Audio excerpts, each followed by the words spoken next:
Thank you very much for that beautiful meditative interlude or beginning to our study today. Our study is going to be about the fourth, what is called the Brahmana, or section of the first chapter or Adhyaya of the Brihadaranyaka Upanishad. And the two chants that you just heard are both from the Brihadaranyaka Upanishad. This is the oldest Upanishad, and I've already given actually 3 sittings. So we've covered pre-COVID, BC, right? Adhyaya 1, Brahmana 1, 2, and 3. And today we'll start Brahmana 4. And in what we've covered, the first of these 2 chants was already present. It's a very famous chant. And then in the 5th Adhyaya, we have the second chant.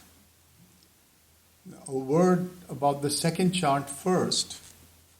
It is highlighting the term Purnam, which means whole.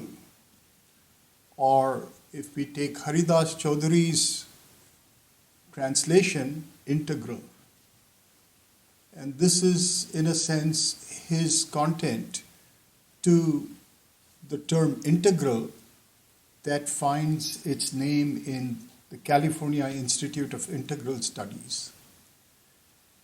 And so integral in this hymn is about a kind of a wholeness that cannot be subtracted from, out of which everything arises. And it tells of a kind of measure that Sri Aurobindo calls the mathematics of infinity. The mathematics of infinity. Out of the integral arises. From the integral, if you take the integral, it is the integral that remains. And it starts by saying, this is, or actually that is the integral, and this is the integral. By the term that is meant whatever we other. Ultimately, that is the transcendent. That, often translated in Sanskrit by the word tat. Tat is used in the Upanishads repeatedly to refer to the transcendent, the extra cosmic, that which is outside the primordial infinity from which the infinity of the cosmos emerges. And this is all that we include in the ambit of the self. This, what we can put a name to and understand, that which is known. So all that which is known, every instance in the universe, all that is around us, each one of them is the radical infinity. That which we cannot include because we don't know what it is, the realm of the unknowable, firstly the realm of the unknown, and then the realm of the unknowable, that is the radical infinite. From the radical infinity, various kinds of bound infinities emerge. These bound infinities are presentations of the radical infinite. Therefore, they are nothing but the radical infinite. If we take the radical infinite from the radical infinite, it is the radical infinite that remains. So it's this preamble which actually forms the beginning of the Isha Upanishad, is taken from the Brihadaranyaka Upanishad. It's a reference to this verse. And it is good to remember this verse because that's the content of what we are trying to contemplate today. Let us keep it in our consciousness as a form of attention that we are trying to experience, integrate into our consciousness. The second, or actually the earlier hymn, the first hymn, is one of the hymns that we've already covered. And it says, "From the untruth lead me to the truth, from darkness lead me to light, from death lead me to immortality." So the three terms, Sat, Jyoti, and Amritam, are used here. Sat for truth, Jyoti for light, Amritam for immortality. Now later, in another early Upanishad, the Taittiriya Upanishad, they will foreground three terms like this to refer to Brahman. Those three terms are Satyam, Jnanam, and Anantam.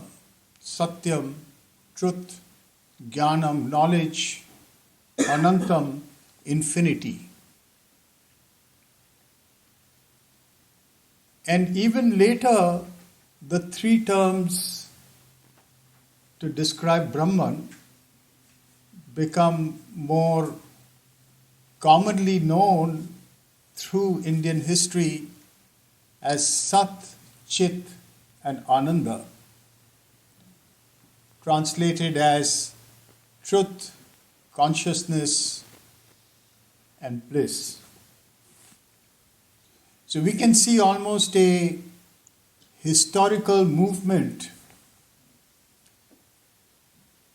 Sri Aurobindo points to the second Trinity from the Taittiriya Upanishad. Satyam, Jnanam, Anantam.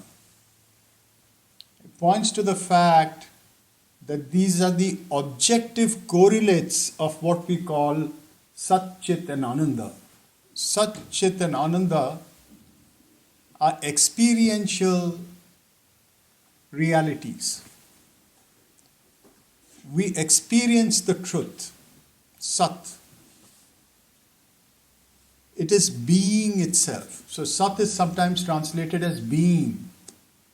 It is that which is pure being. Chit is consciousness.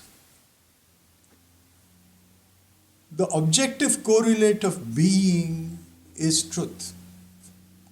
It is that which is. It is experienced as being, it is seen as truth. Similarly, the second set of terms, it is experienced as consciousness, it is seen as knowledge. Consciousness is the foundation of knowledge. If there were no consciousness, there would be no knowledge. And the third term Sri Aurobindo points out, Anantam, which means infinity. Infinity is the objective correlate of bliss.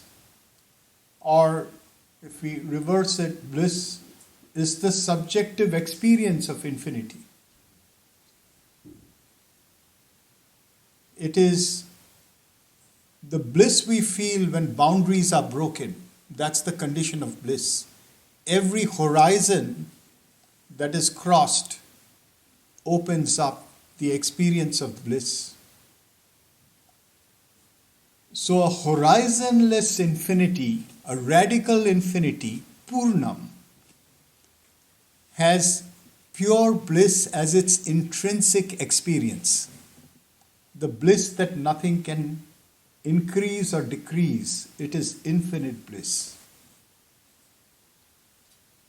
Similarly, when we come to the three terms in their earliest incarnation, in the Brihadaranyaka Upanishad,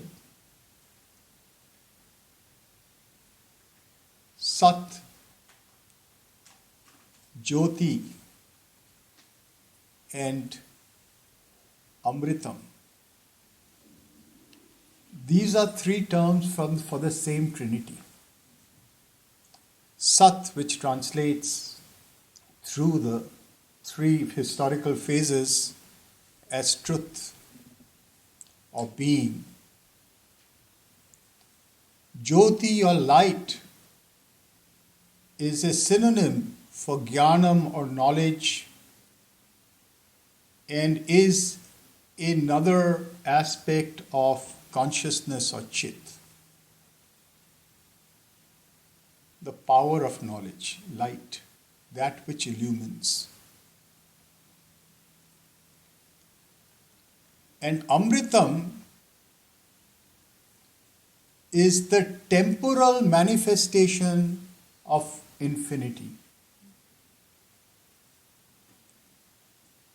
Anantam.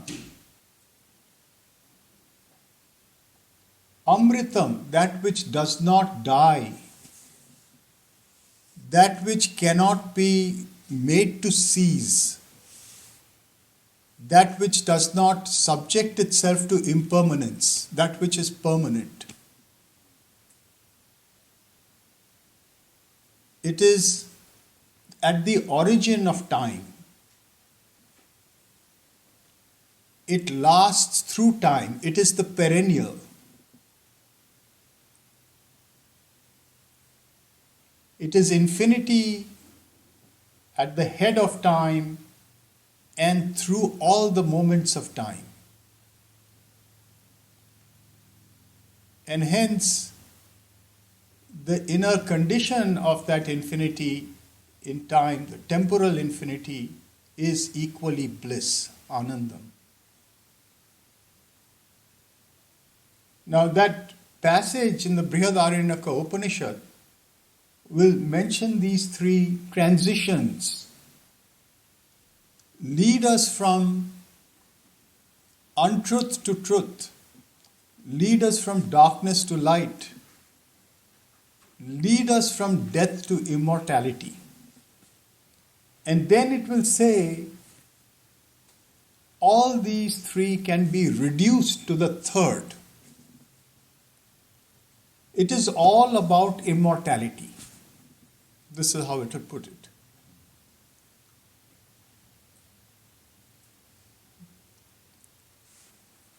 And that is something we should keep in mind through our study.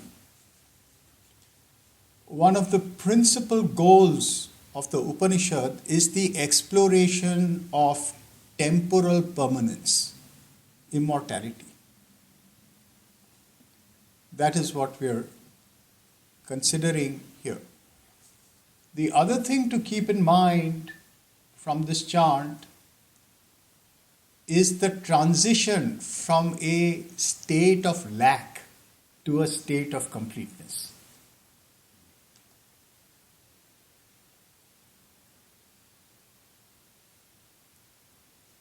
To a state ultimately of immortality.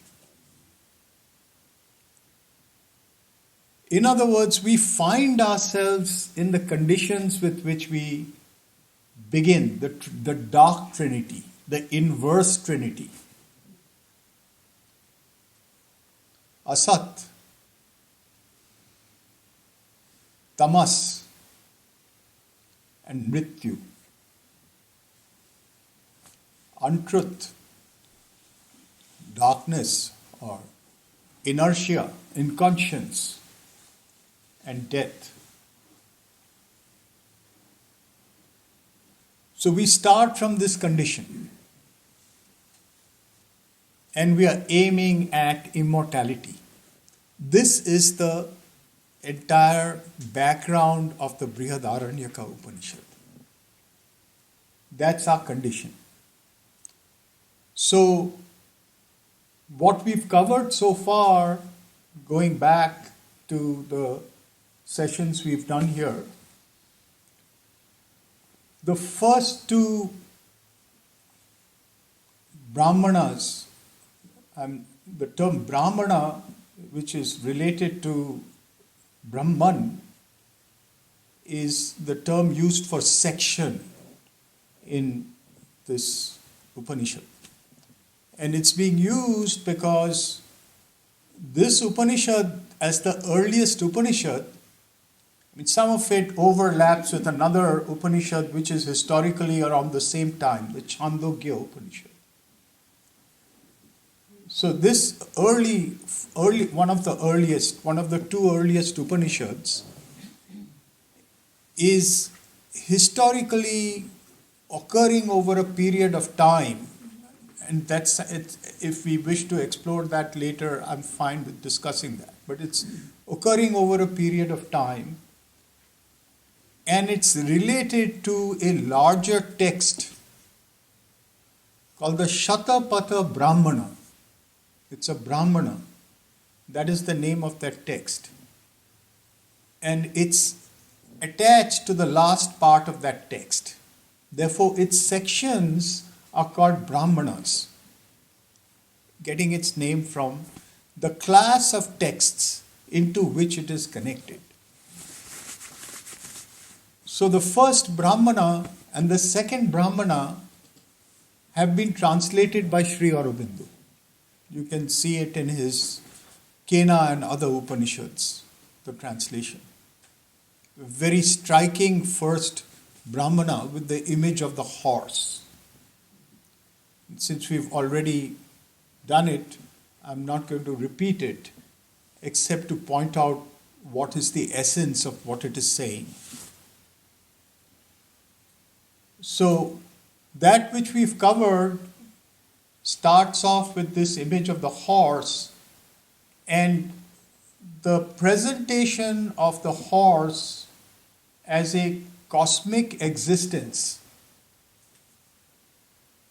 It parallels the presentation of the cosmos as a person that we find in the Rig Veda in the famous hymn called the Purusha Sukta. The hymn of the person. I translate Purusha as person. Later that term means man, and so there is a tendency to see it as a anthropocentric hymn. But this is pre-anthropocentric. The term Purusha is not a gender term when it first appears. It means person. It is reality as person, and it is a post-human person or a pre-human person, however you want to call it. I say post-human because it includes the human and transcends it, exceeds it. But in this Upanishad, Purusha is displaced onto a horse. Now that in itself is interesting because it is like saying that the notion of the human as something which is a referent, even if we call it post-human or pre-human, is displaced onto an animal.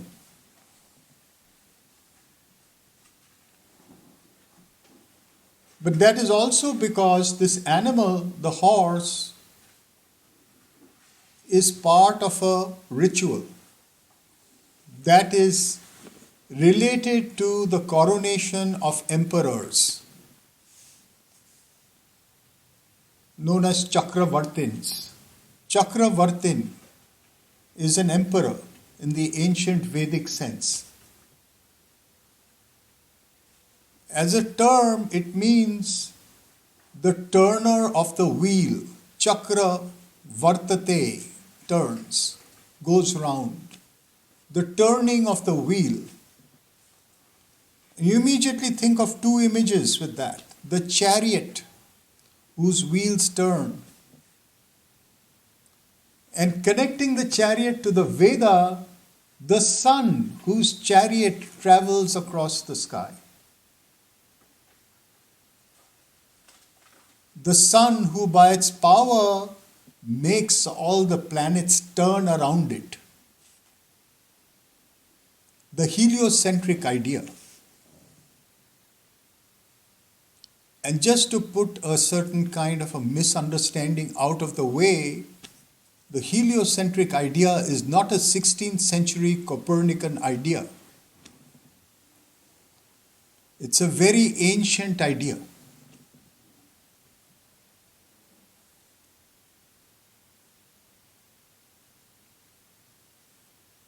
So that idea of the sun as the center of a system, everything rotates around it, has been translated onto the social sphere in the idea of the emperor, who rules over a circle.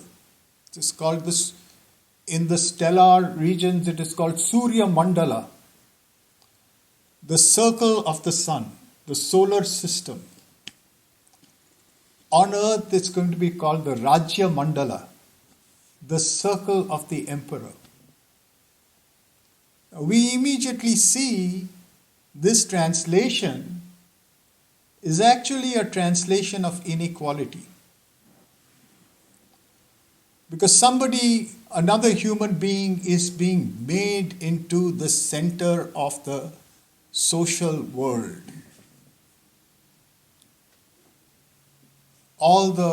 It's a feudal system.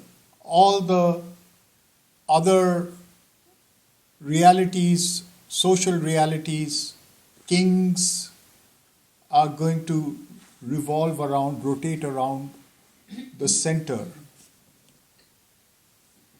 And so the ritual is related to the person. In the Mahabharata we find this Ashwamedha Yagya ritual of the sacrifice of the horse, Ashwa, horse. Medha has two meanings. Medha in the later sense means mind or brain. But in a hazy earlier sense it means meat. Term meat is related to the term medha, even in sound, you can see, part of the Indo-European origins. The meat, the flesh of the horse. And we discussed this last time. I remember John Cornell asking about the indigenous notion of sacrifice at that time. That the fact that the horse is made to travel around the surrounding territories of the king, and if it gets free passage, then the people in that kingdom accept that particular king as their emperor. And if they challenge it, they go to war. And in the victory lies the acceptance of the feudal status of that kingdom. So at the end of this is a 1 year traversal of the neighboring territories by the horse. At the end of the year, the horse is sacrificed, killed. And there's entire rituals related to it, but the principal ritual is that its meat is eaten. So the solar circle, the power of the sun to be the Chakravartin, is contained in the horse in its traversal, which is then consumed by the people, by the emperor and his circle. This is a very early ritual. And that is one of the rituals establishing that king as a emperor, Chakravartin. Now, the Upanishads, as I understand it, and I don't want to go into depth about this because it's an entire subject in itself, its social status, then and now, is in a way reversing the values of these understandings. It is primarily and in a simple way saying that this horse, which is making for the emperors, the power of the sun that pervades the solar world, is an internal reality.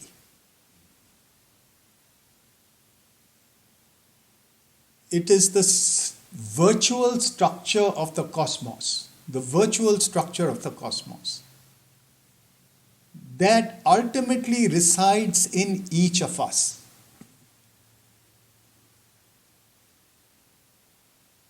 As the self.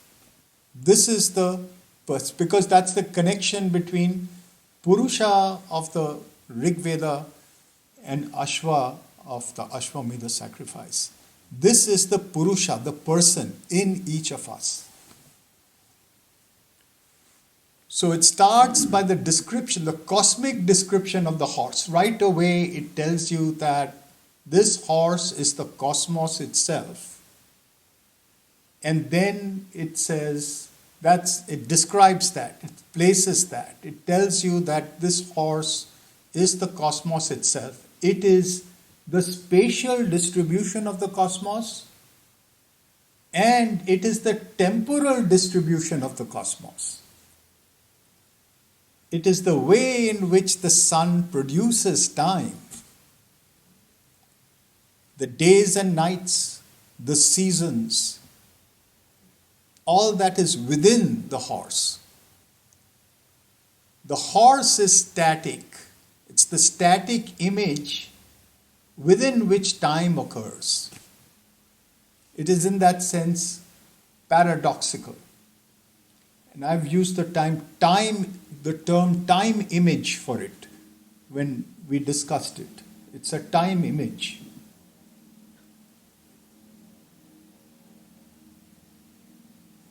So we start with that. That's the description of the first Brahmana. And in the second Brahmana, with which everything takes off in the Brihadaranyaka Upanishad, without telling us what has happened, we are plunged into a darkness. The second Brahmana, we don't hear about the horse to start with. We start with this condition of the void, of absence, of non-being. And in this condition of non-being, we see arising first the mind of death.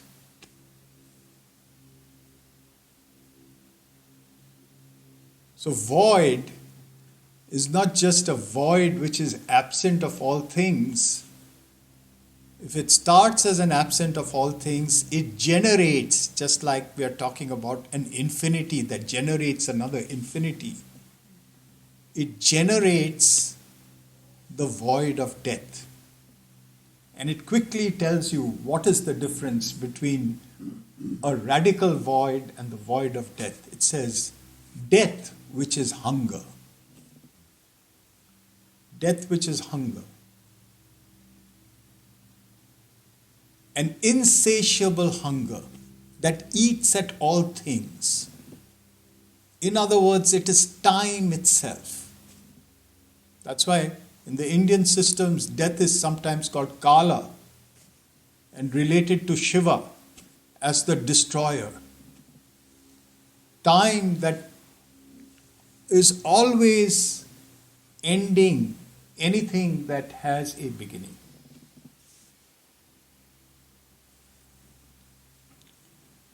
The hunger of death. The hunger of death exists because it is seeking for immortality. That is the only food that will satisfy it. And it is seeking for immortality because it remembers the immortality at its root. It remembers the immortal horse that has been sacrificed. In its death, the horse remembers its origin. The cosmos is the sacrificed horse. We are partakers, meat eaters. In other words, down to our flesh.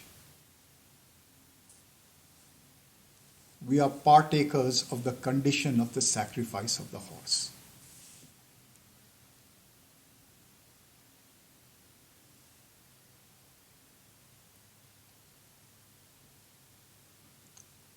In us, the sacrifice of the horse lives. It lives with its hunger, and it lives with its insatiable,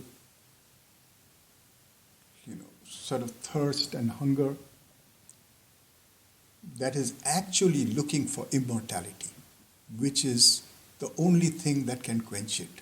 This is what relates the context of the Brihadaranyaka Upanishad with that chant, in which it says, it ends with saying, all these three terms, if we talk about it now, Sat, Chit and Ananda, are really about immortality, the seeking for immortality.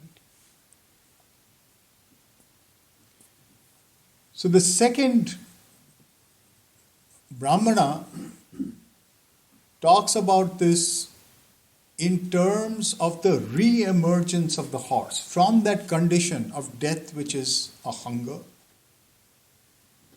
And it's very interesting, when we studied it, I related it to the beginning of Savitri, the symbol dawn. A memory works at the very origins of the life that has died, that keeps repeating, the night that opens to a new day. This memory stirs.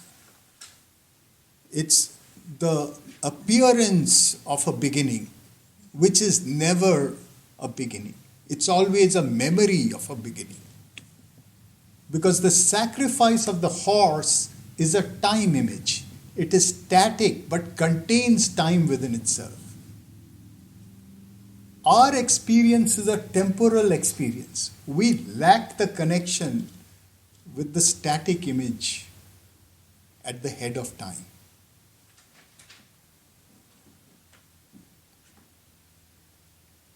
The mother. At the head she stands of birth and toil and fate. At the head of time stands the time image.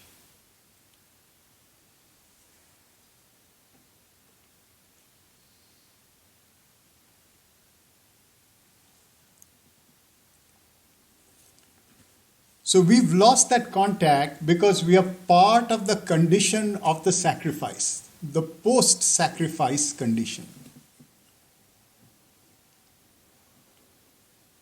And we are consumed by our hunger. And we consume whatever we can because we are consumed by our hunger. We hunger after things, and things hunger after us. As Sri Aurobindo translates a passage from the Taittiriya Upanishad, the eater eating is eaten. Even as we eat, we are compelled to eat something is eating us.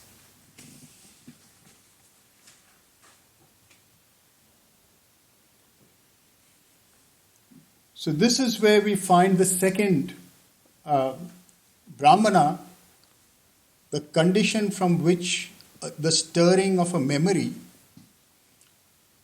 starts throwing up the constituents of the cosmos. One by one, the elements, what are called the elements in the Upanishads, emerge. And behind the elements is this memory, and this memory is ultimately a fire. And we discussed that in that session that we had. Even before it emerges first as, in that particular sequence, other elements.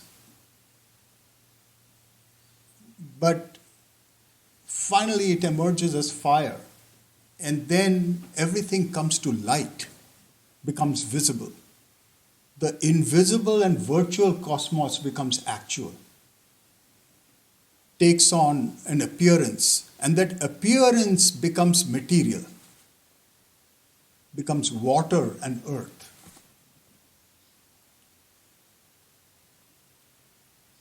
And in that appearance, we find the reconstitution of the horse. The cosmic horse returns, but no longer as the time image that is immortal, but now as the image that is subject to death.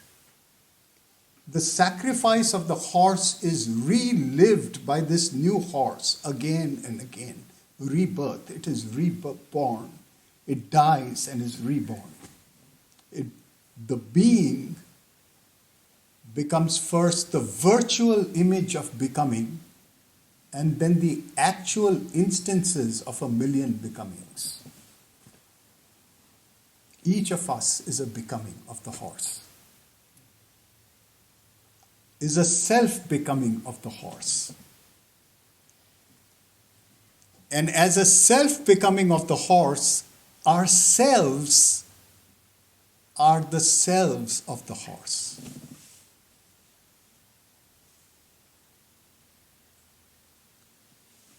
So this is one of the terms the Upanishads will introduce in displacing the notion of the emperor from another human being at the center of the social circle to that which is at the center of every individual. It pluralizes and democratizes the polis in that sense. So this is how the second Brahmana ends. It gives us, the first two Brahmanas, I would say, give us an ontology. An ontology, a state of being.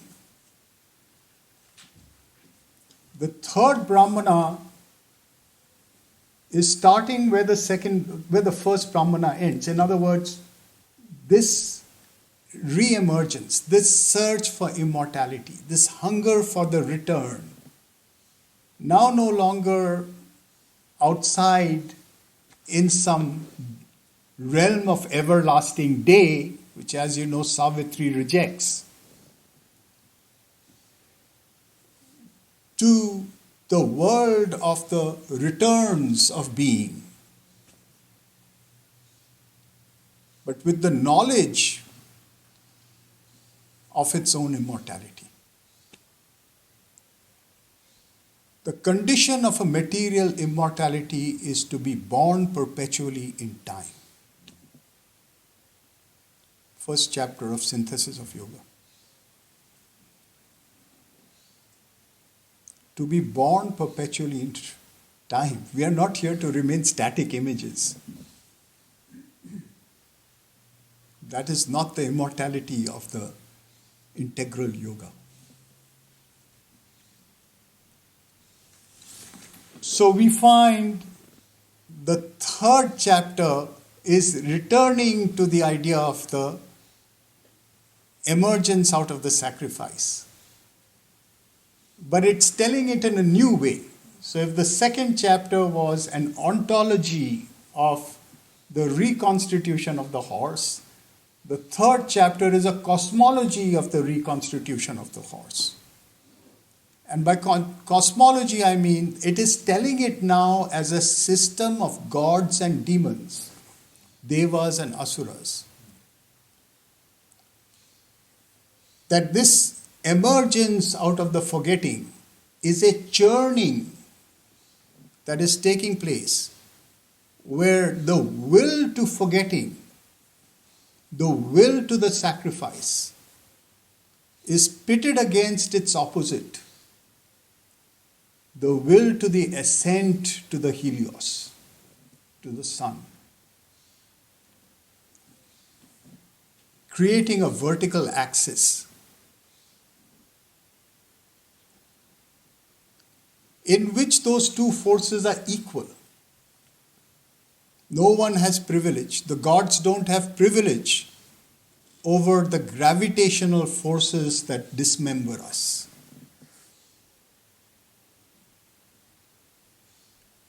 And here comes the way in which the third Brahmana solves this duality. It says that there is a secret breath in all of us. Secret breath. The breath in the mouth. The hidden breath in the mouth. All the faculties, all the gods, again there is a displacement of the notion of the gods to a psychological register. The gods are not Indra and Varuna and all the other gods of the Veda. The gods are our eyes and our ears and our tongue, our breath, our nose, our breathing. These are the gods. The gods are in us. They are our faculties of knowledge and of action.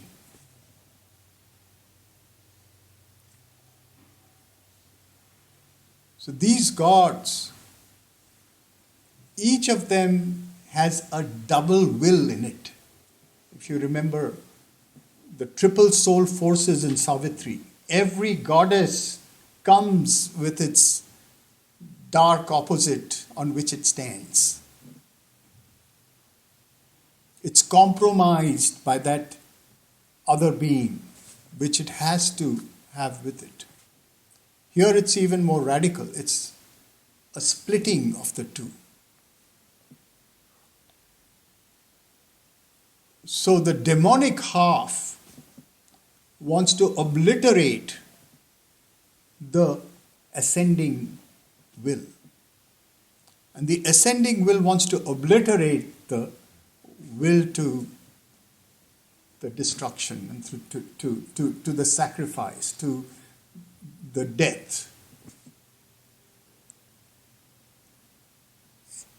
And the one that can change it all is the portion of the Helios that is inside each of us as an energy, as a Shakti, a power, a breath, a secret breath. So that Brahmana is about this, is about how, as the gods are trying to overcome the demons, and we started with the Om. See that the hymn started with the Om. And even before that, when the Tingsha was struck, that's the Om. It's the primordial sound. It creates infinite space. It opens up infinite space. And the gods say, if we utter the Om, it will create the space in which there will be no demons. It will create the space of infinity. The demons are always restrictions on the space of infinity. But every faculty that tries to intone the Om is immediately infected by its opposite. Not one of these gods can survive against their opposite, the demonic power that infects them. And suddenly, out of their collective desire to overcome, somebody, a stranger, comes in their midst. It's the breath in the mouth, the secret breath, that they don't even know what it is. And when that intones the Om, it can't be infected. Those demonic powers are shattered when they try to attack it. And the gods are taken out of the cosmos, firstly to the far reaches of the cosmos by the power of the clearing, the space that's cleared. And it's only in retrospect that they say, who was this among us? Where is it? Where did it go? This passage is very interesting because it's related in a way later to the Kena Upanishad. Sri Aurobindo uses the term daemon over there. Who is this mighty daemon? Who is this daemon that was within us? Not demon, but daemon. Spirit. Breath that was within us. And the breath reveals itself. It says, I am the Angirasa. This is a term for the forefathers of the Vedas. And the Upanishads are full of these humorous puns. I am the Angirasa, Ayasya. Angirasa, the ancient rishi, the origin of the Veda, and the kind of the irony of it is they are at the same time undercutting the scriptural authority of the Veda. The Angirasa, the origin of the Veda, is not something that we have to accept from the past. It lives inside us as our essence. Angirasa, they pun with the word. Angirasa means, they'll tell you this. It's like they explicate their own puns. The rasa of the anga. Anga means limb. Every limb. And the term rasa means essence. The essence of every limb. What is the truth, the essence of every limb? So it says to every one of the gods, I am your essence. I am what unites you all. I am the integrating factor. If instead of trying by yourself, you turn to me, you gather around me, you will be integrated and find that which unites you, and by that power exceed the limitations of the sacrifice. This is what is called psychicization. Gathering around the psychic being, becoming one with the psychic being, with the psychic energy.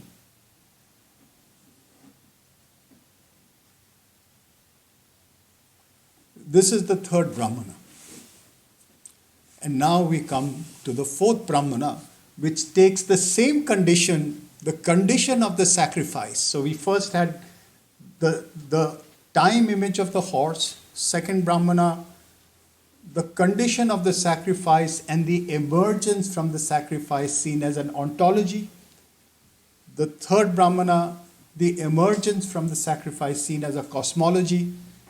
And now we see it as a psychology and what we may call a phenomenology. See, in how do we experience it? What is the experience of it? We turn into another language, a philosophical language, an existential philosophy, a phenomenological philosophy of the reverse sacrifice. How are we doing for time? Okay. So let's begin a little bit.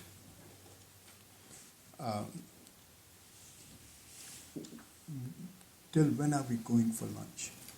12:15. Very good. Okay.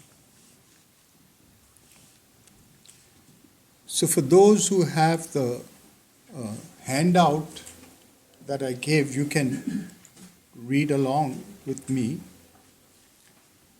And the way I'll proceed is I'll read from the text and we'll discuss it and also explain as we go along.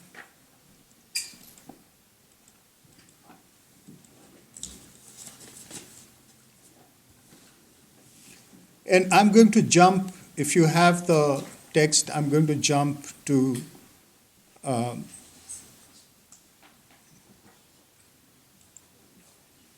page 6. Yes. Yes, we can take a little break right now and take questions before we start. Okay, I'm going to try to formulate a question. I don't know. Yeah. When you were talking about the three terms in the beginning and how they developed, Yeah. It seemed like to me you were expressing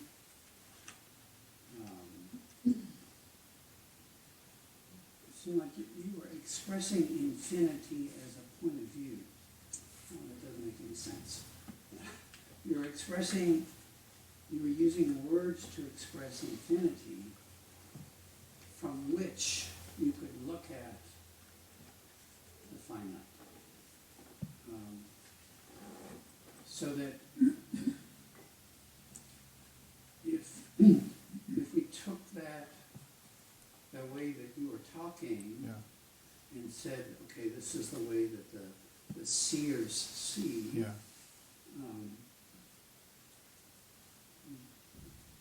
Then we could see from there Yeah. the finite in its relation Yeah. to that.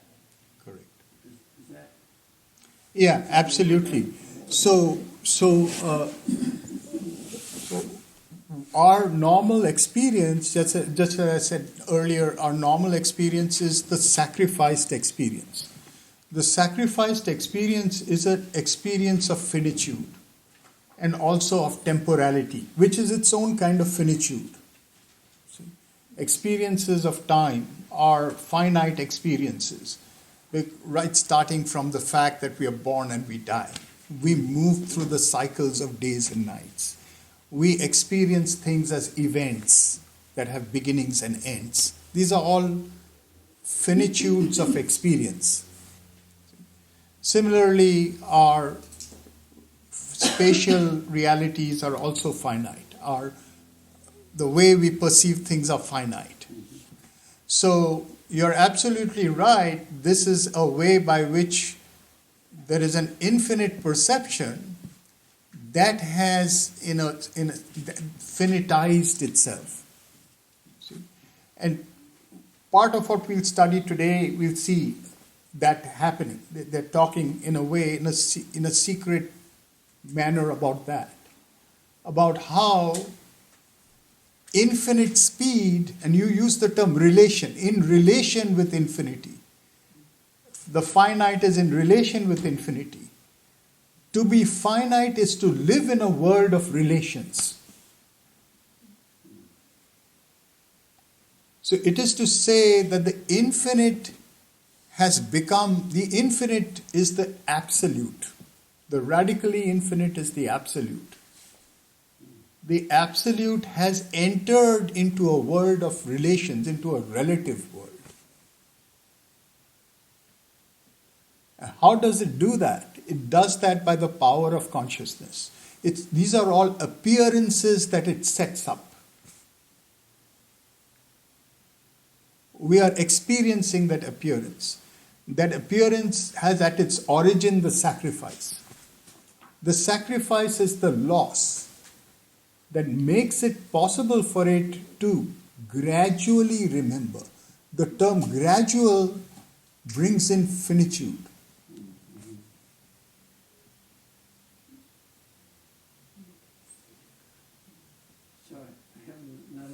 question.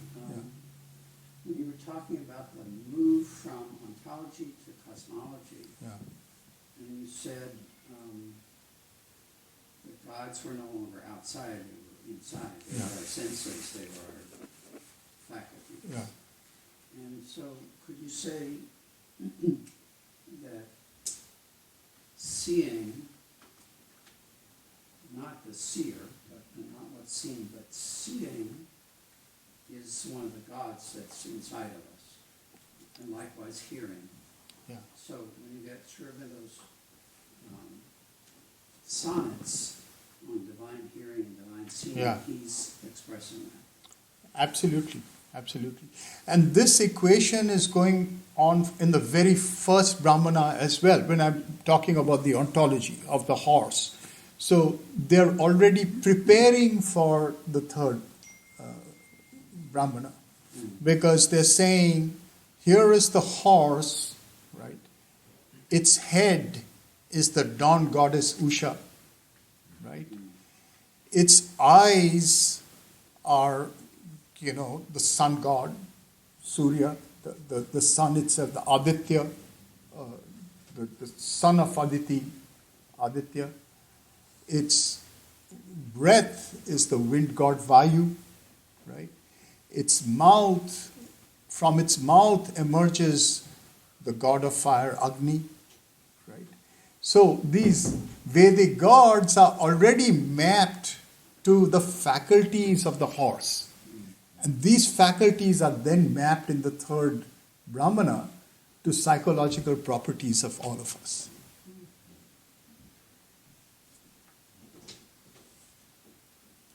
Yeah. I have another question. What is the relation between infinity and the void? Yeah. So the void, as we'll see, in the condition of the sacrifice is really a absenting of consciousness. It's consciousness that has by its own power absented itself, become unavailable, creating space as void. So existence, pure being without consciousness, that is death. You see, that's the sacrifice of the horse. The cosmic horse has absented its power of consciousness. And therefore, it is also infinite. But it is death that is infinite. It is infinity as death. It's the infinity of death.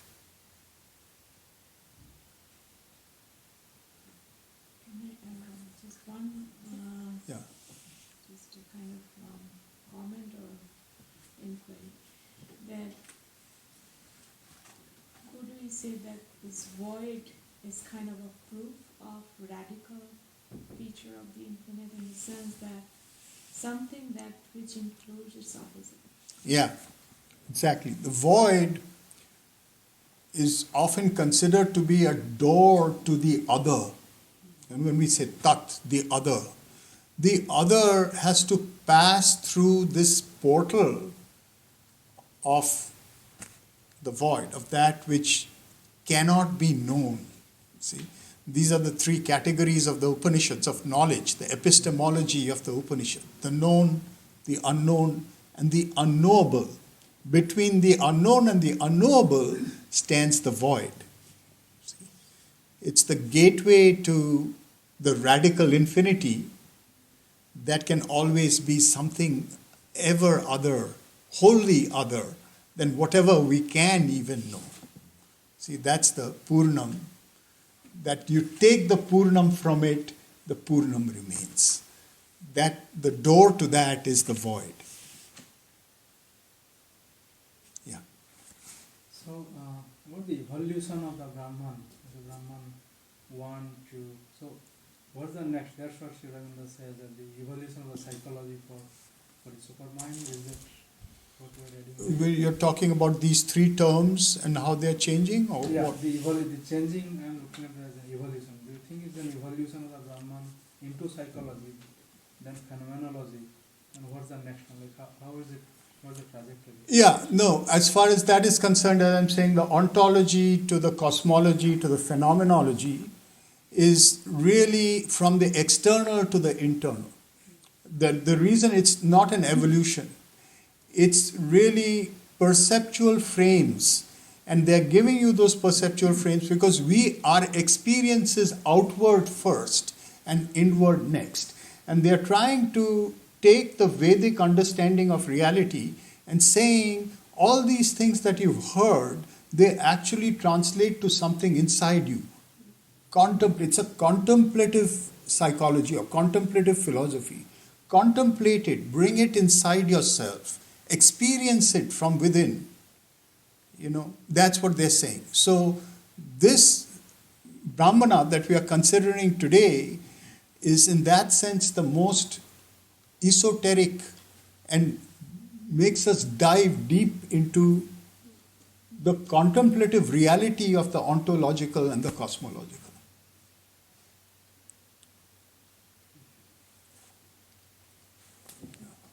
Thank you for the recap of the first three Brahmanas. It's been a while since I've thought about it. I haven't read the Satapatha Brahmana, but I think that I read that the Brihadaranyaka Upanishad is a very small section of this overall. Could you say a little bit about the context of the Brihadaranyaka Upanishad in that? Yeah, I'll put it very briefly because my understanding of it is not the traditional understanding of it. The traditional understanding of it is that the Brahmanas are early Vedic texts. In fact, when we use the term Veda or Vedic literature, they mean not only the 4 Vedas, but the Brahmanas and the Upanishads. The whole corpus is called Veda. But if we really study it, we see that there is a historicity to the whole thing.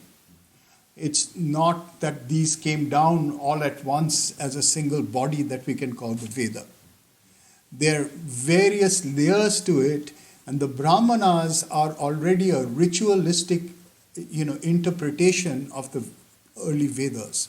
Ultimately, it's only the Rig Veda that is original, and then the Atharva Veda has a large number of original hymns, and some hymns of the Rig Veda. The other 2 Vedas are mostly just repetitions of the Rig Veda.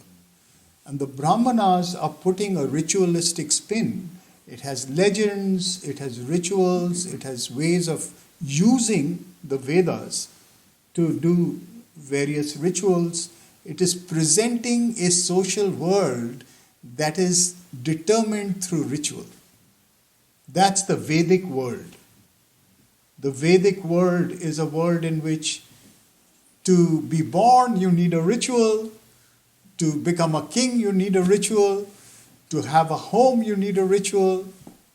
To die, you need a ritual. And Hinduism is made up of all these things even today, except that the forms have changed. But these were what completely determined society at that time, including the 4 castes. The Brahmanas are the texts that are solidifying all that, turning the Vedas into ritual texts. The Aranyakas, Brihadaranyaka, this is the interesting conflation when we are talking about the Shatapatha Brahmana. The last part of the Shatapatha Brahmana is the Brihadaranyaka, or the great forest texts. So these texts, called the Aranyakas, are being written by people who are going out into the wilderness and are giving us esoteric texts that are to be contemplated. And they're saying it's not about rituals, it's about experience. And so, as far as I understand it, the Brahmanas have nothing to do with the Aranyakas or Upanishads. But due to historical politics, at a certain point in time, people came and added them to the Brahmanas and said, these are the Brahmanas. This is the Shatapatha Brahmana. And the Brihadaranyaka Upanishad is a part of the Brihadaranyaka. So there is a larger envelope, the Aranyaka, and then the Upanishad. And inside the Upanishad, there are 3 books called Kandas. We are studying the first book, which has 2 chapters, Adhyaya 1 and Adhyaya 2. And then the second book, or Kanda, has 2 chapters. The third book, or Kanda, has 2 chapters. And if we look at these, we find that they're also not written at the same time. They are not single texts. They're also written separately and pulled together, compiled and edited. And of those 2 sets of 2, today we're looking at number 4. No, we're looking at the first set of 2, the first section, first chapter of the first set of 2, the 4th section within that chapter.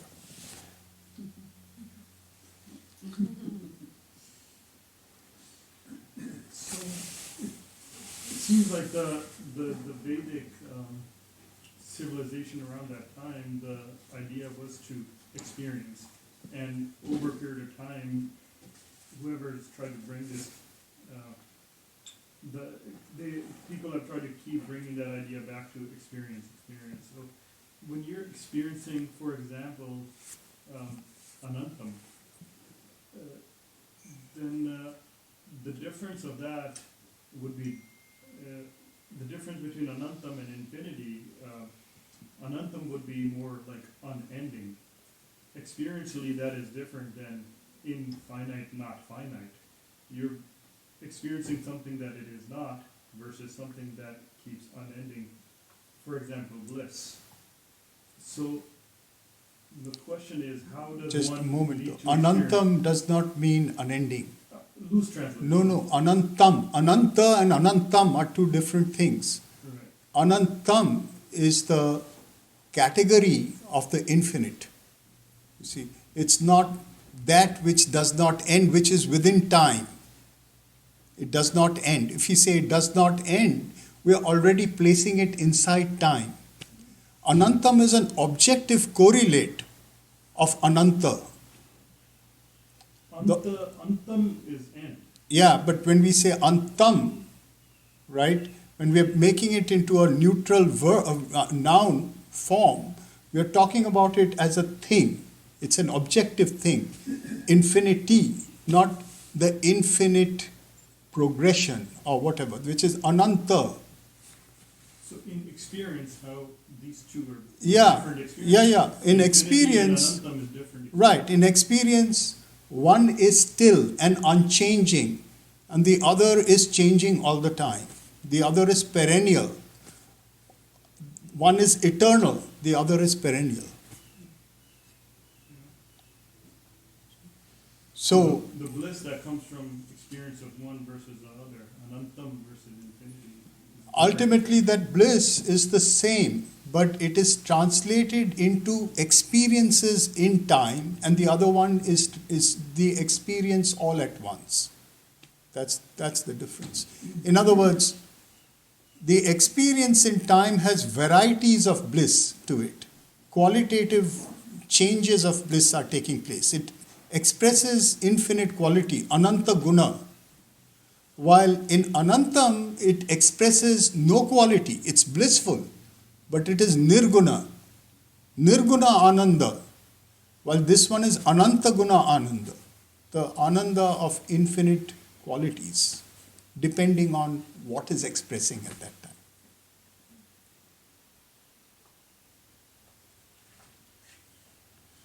Shall we move on? So, I'm looking at page 6 and the beginning of this Brahmana Four. At the translation,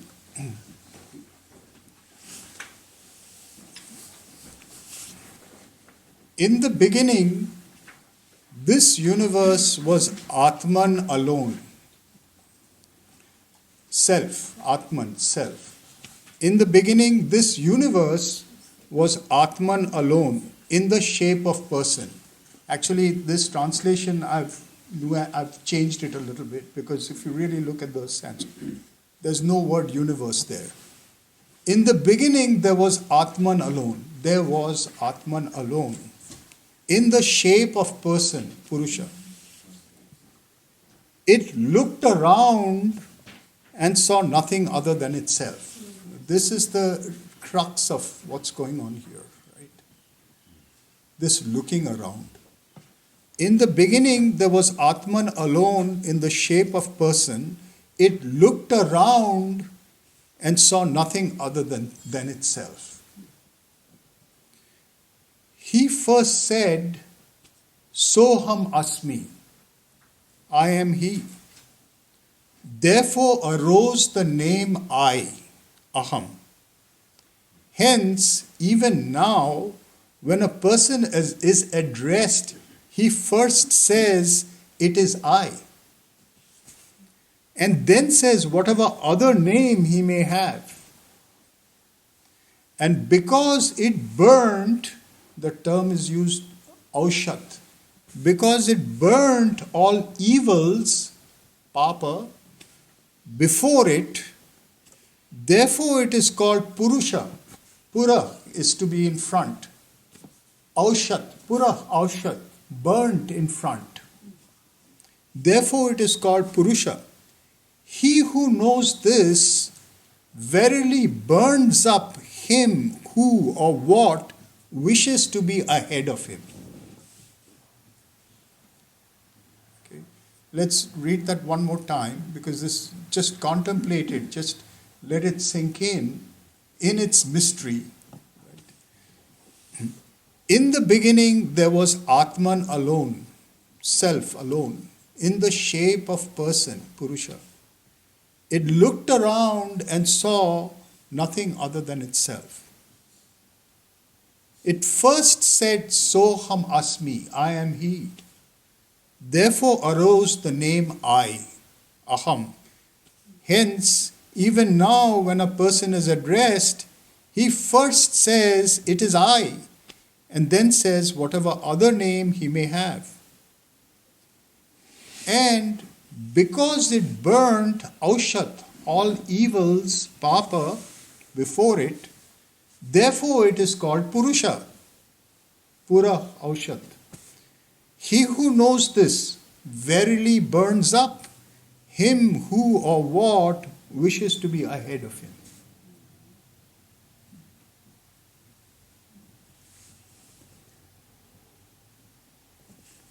Now, I'll read from my commentary and then we can take up questions as you wish. We are made aware at the inception of the Brahmana of the equivalence of the horse with the person, with Purusha. That's why, see, it introduces two terms into the Upanishadic texts. Atman and Purusha. Purusha is already there. It has come to us from the Veda. But it has introduced Atman. And it's talking about the horse in the first two. In a sense, it is now telling us that the Purusha sacrifice is the sacrifice of the horse. It is showing us the equivalence of the horse with the Purusha. The sacrifice of the horse is nothing other than the sacrifice of the Purusha in the Rig Veda. The Purusha is the person, the experiencer. This is where the register is changing from the cosmological to the psychological. The experiencer. You are the experiencer. The essence of the experiencer is self-consciousness. This is Atman. The consciousness of self, that which we take to be ourselves. Self-consciousness is self-evident. There's nothing that can describe it. We just know it by its self-evidence. It is subject without object. You don't need anything to know that you exist. Its mode of knowledge is known as jnana. So this is, again, I was talking about the Athyaya Upanishad, the second term, jnana. Consciousness, chit, atma chetana, self-consciousness, is that which knows itself as knowledge. That how do we know that we exist? We know ourselves to be existent without any external evidence. We don't need senses to know that we exist. What is that form of knowledge? That form of knowledge in the Upanishads is called jnana. This also translates to the Gita in the famous chapter 7, which is called Jnana Vijnana Yoga. The yoga of jnana and vijnana. These are two terms of the Upanishads that are central to epistemology, the theory of knowledge, and are also central to Sri Aurobindo's epistemology. Jnana and Vijnana. Jnana is essential and self-evident knowledge. Knowledge that needs no instruments. Knowledge without object. Knowledge of the subject. Knowledge of the Atman. Atman as knowledge. Its mode of knowledge is known as jnana. But the subject can also objectify itself and specialize itself. I can look at myself. I can mobilize my consciousness. If I don't mobilize my consciousness, I'm just knowledgeable of myself without any object, jnana.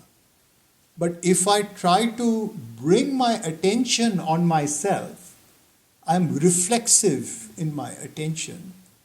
I begin knowing myself in a new way, a way that is specialized and objective. It can objectify itself and specialize itself. This is Vijnana. This term, this is how the Gita describes it. This term is at the center of Sri Aurobindo's entire teaching. Vijnana is supermind, according to Sri Aurobindo, at the ontological level. It is that by which reality knows itself in its parts, as its description. It is like the horse's self-knowledge of itself as horse. Not only from within, it knows itself as self of horse, but it also knows itself as horse with its relations, its parts, as an object. Every object is nothing but the subject. And the world of relations that it creates is nothing but the subject as an object.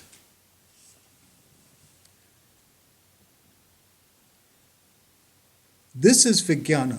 Self-consciousness is then the consciousness of experience between subject and object, both of which are self, self as subject and self as object. This is person or experiencer experiencing itself with the essence of sense. An operation of pure knowledge that traverses itself at infinite speed.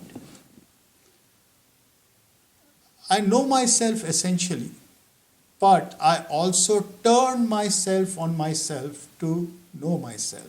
So I'm utilizing a sense, the essence of sense. And this self-knowledge as object, looking at myself as an object, is as primordial as my knowledge of myself without object, just subject knowledge. It takes place, it is known at once. It is known at the same time.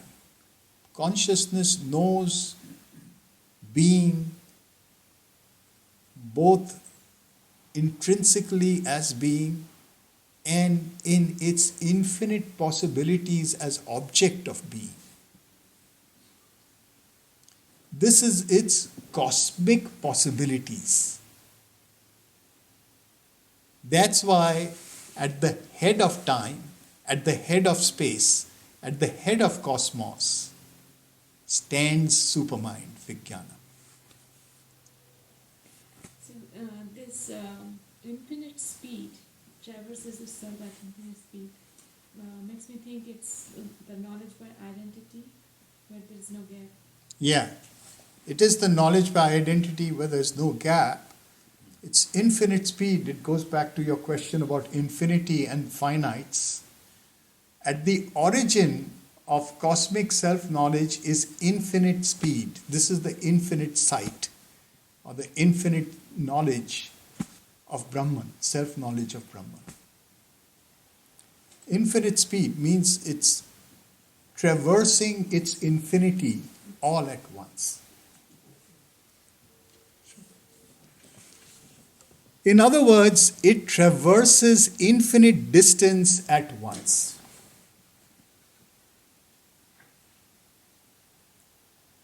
We go back to that notion of looking around. It looked around and saw everything is I.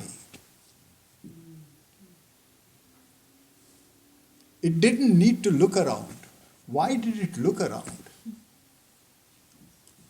That's the hapless question of all us unhappy people. It was lonely just being. Well, that's going to come later on. And that's another very profound thing, because it can never be lonely. It is everything all at once. But once it knows itself as two, it cannot go back to being once, go back to being one. Although it still is one. Yes, it's one and two at the same time. What if it looks around to know where it is in location? Yeah, that's the thing. It's the centerless circle. It's not only a circle without circumference, it's a circle without center. We are all its centers. Every infinity, every particle in that infinity is a center of the circumference-less circle.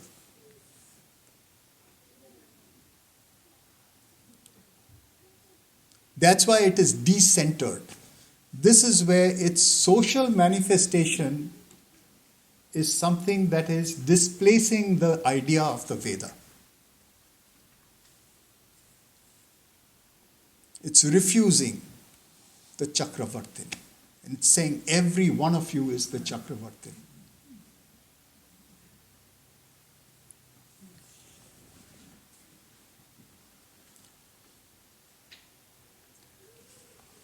In other words, it traverses infinite distance at once. Thus, the self-objectification of Atman as Purusha or experiencer produces itself as infinite space in an act of experience or knowledge.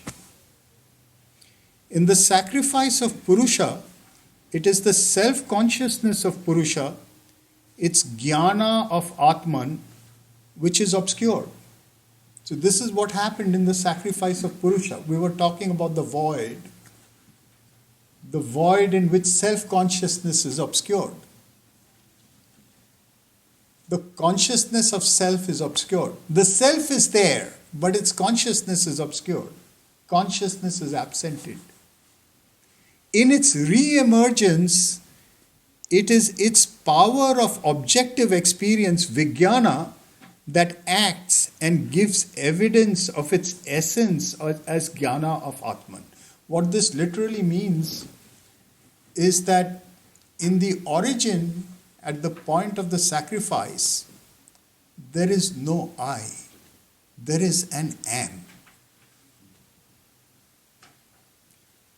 In a flash, there is the I am.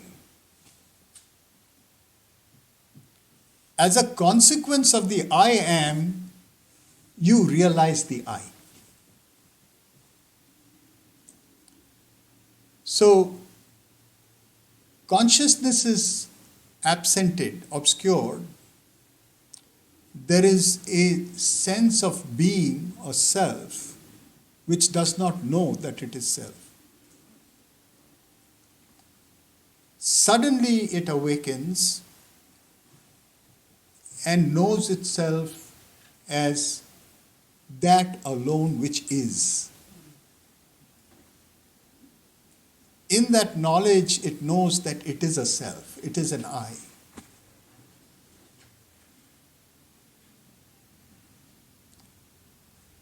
After the sacrifice, it is Vijnana that allows us to know Jnana. This is the inversion that has taken place. Before the sacrifice, there is only Jnana. After the sacrifice, it is Vijnana that allows us to know what is Jnana. Yes. So in this process, what is the need of the manifestation of relativity or relative experience? Because when I say each of us is Chakravartin, then we are creating infinite within the infinite, many infinites or relative things. What is the need or what it essentially means here? Yeah, because it's like saying that it's the awakening of the full cosmic sense with all its relations that comes to light in the self-knowledge. And that coming to light in the self-knowledge is inextricable totality, the whole, with all its relations that comes to light. That comes to light in each of its relations. If it comes to light in you, it doesn't only come to light as you, it comes to light as the cosmos with everybody else in it and all their relations. It is like knowing in itself everything else that is in it. And everything else in it, knowing in itself everything else in it. This is the infinity that is known as Vijnana.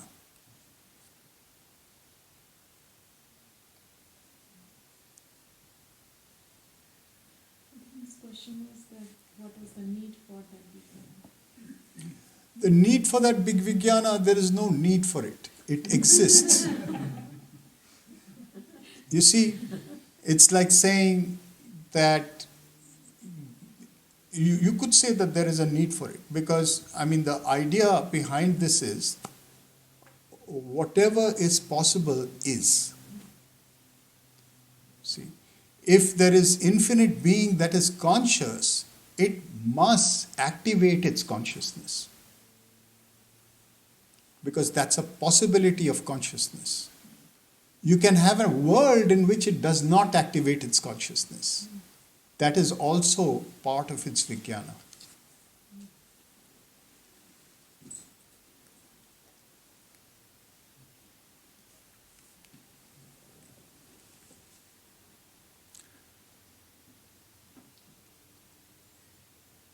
In its re-emergence, it is its power of objective experience, Vijnana, that acts and gives evidence of its essence as Jnana of Atman.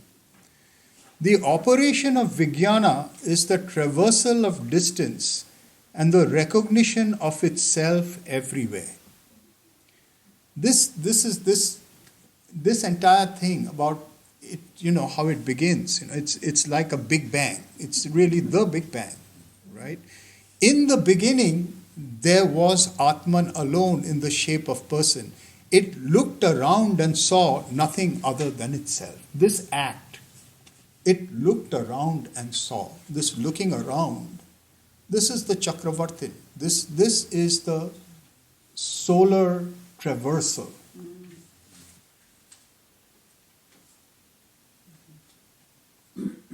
It's measuring itself by a certain outlook.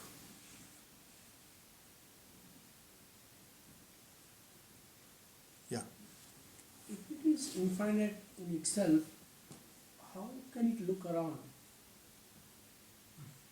That's the thing. It can look around because it's also conscious. It mobilizes its consciousness. And its looking around is at infinite speed. It sees itself at once.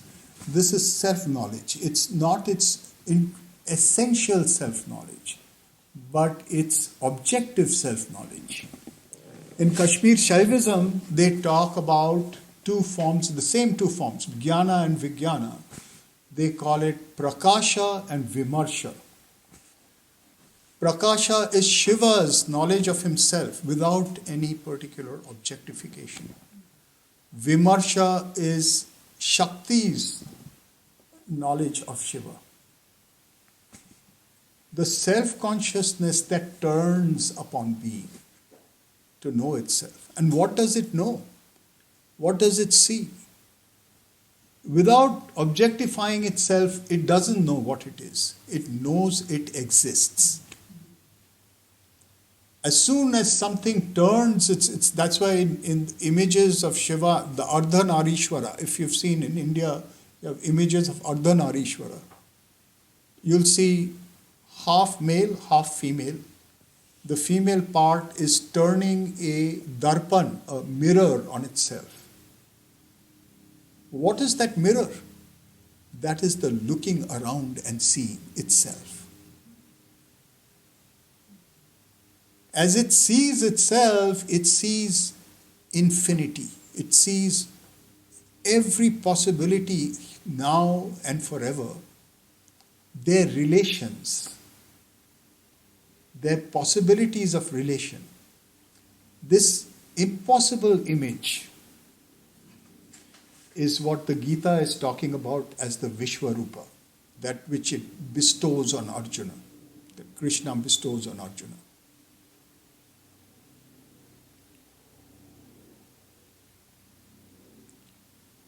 Ultimately paradoxical image.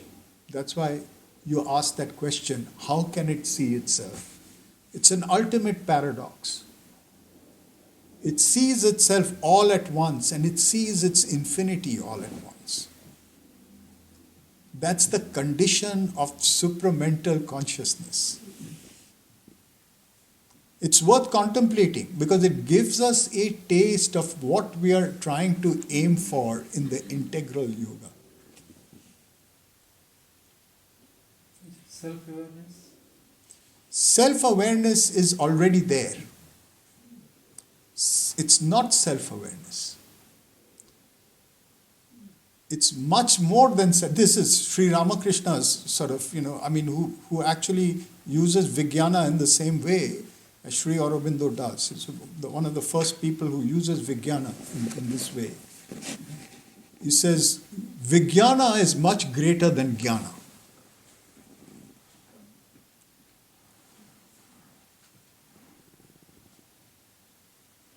So the mirror, I was thinking, scientifically it's basically virtualizes the light that where it is coming from, right? So that virtualization as a creativity, could that be also part of the image of the mirror? Yeah, I would say that because I think that's exactly what are the possibilities that it contains, with the creativity, as you said, right? It's the virtual space of what exists. What exists? It's again this whole question about what do we see in front of ourselves, and the finite and the infinite, right? What we see in front of ourselves is already a projection. But if that which we see is seen in its totality, it would be very different from what we see. It would be the Vishwarupa. That's what the mirror shows. Yeah, Alicia. When you talk about this, using the expression looking around, and then that connects to the turning of the wheel and the solar ritual and the procession of the sacrificial horse, that's all energy, motion, movement. So how does that connect to the experience of looking around? Yeah, so that, I mean, if we translate it to the idea of the horse and its movement in the geos, in the social sphere, that's a approximate translation that actually the Upanishads are trying to, distance themselves from. They're talking more about, like images of the day where, they give these images of the sun coming up, right? It isn't, and again, the notion of not that a little bit of the earth gets illumined, it gets illumined all at once. It's like, not the light of the moon or the light of fire, right? It's the light that just turns on and everything is illuminated all at once. This is the looking around of Vijnana. It's not the looking around of the horse that takes its year. So this is the relativity of time. What is the year? The year to the horse, and again coming back to the infinite and the finite, is a slowing down of that which occurs all at once. And that slowing down, and as we'll see in this particular Brahmana, they're going to get into that. The creatures, every one of the creatures of that particular manifestation, in that site, in the Vijnana, right, is a self-knowledge that experiences that infinite velocity at a relative velocity.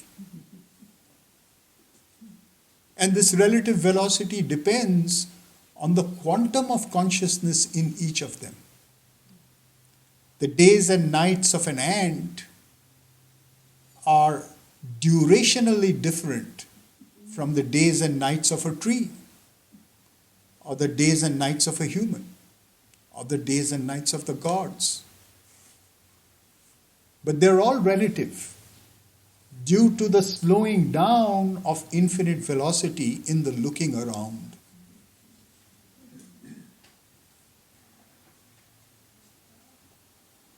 Yes. So you told that Atman is a centrally circle. Can you explain? Because when there is no center, there is no circle. We cannot imagine any circle without center. So how I can imagine this point? If you experience something which starts from you, the idea of a centered circle exists because each one of us experiences reality in a centric way. It's an egocentric view. That's why our realities are always centered in ourselves. Everything else rotates around us. But if you were to realize everything at once, you'd realize that every particle that is possible is its own center. So experiencing that along with the fact that all that is one. So there are infinite centers. Yeah. But you experience that all at once. This is a paradox. All that we are talking about, everything that I'm talking about, which is why you're raising the how question. With starting from the finite and the infinite, how can it look around? How can there be infinite centers? Each one of these is a paradox. The very fact that the question has arisen means that you have to contemplate that paradox as an impossibility to our consciousness, but a possibility to supermind. And in contemplating that, we build an aspiration. And building an aspiration is the whole aim of the Upanishads. If you did not have that aspiration for the impossible, there would be no supermind for you. Is there a relation of quantum mechanics with respect to this, that it exists and it doesn't exist? Just like the infinite centers exist, but at the same time when you see everything together, it doesn't exist. Yeah, so these are images. Quantum mechanics has arisen due to the confrontation with a microcosmic and an astrophysical reality that is paradoxical. And it has built mathematical models to talk about that paradox. This is why there are so many interpretations to that, but we don't know what it is. So that's exactly where science has today entered the borderlands of the mysterious, of the paradoxical. And it raises the same question that you're saying. It raises the what is this? It is outside of our rational frame, but it is a reality that opens an aspiration to experience another mode of consciousness that we don't have right now.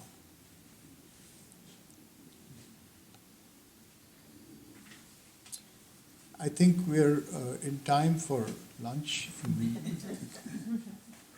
Our insatiable hunger calls us.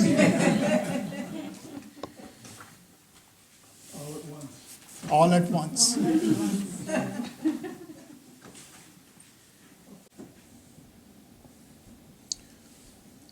So, before we start the second session, I'd like to introduce Sylvia Nakash to all of you.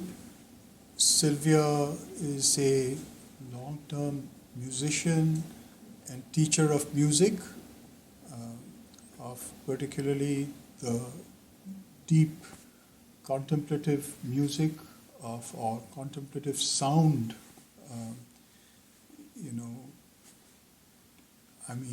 the nada sound. So I'll invite Sylvia to start us off for the afternoon session with some chanting, musical. Thank you.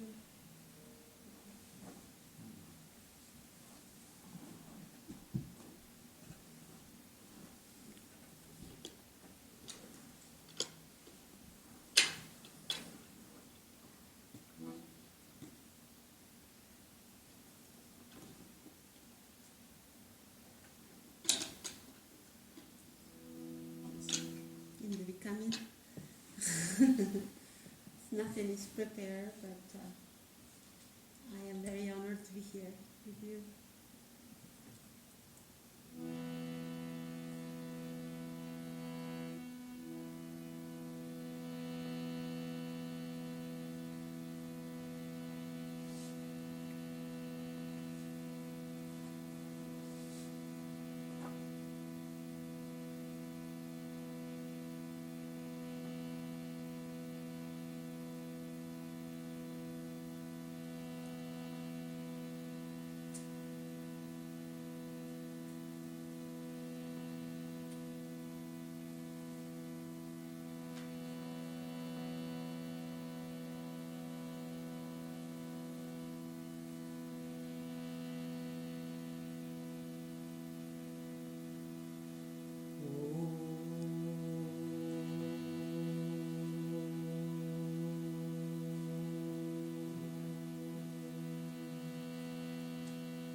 Thank you, Sylvia.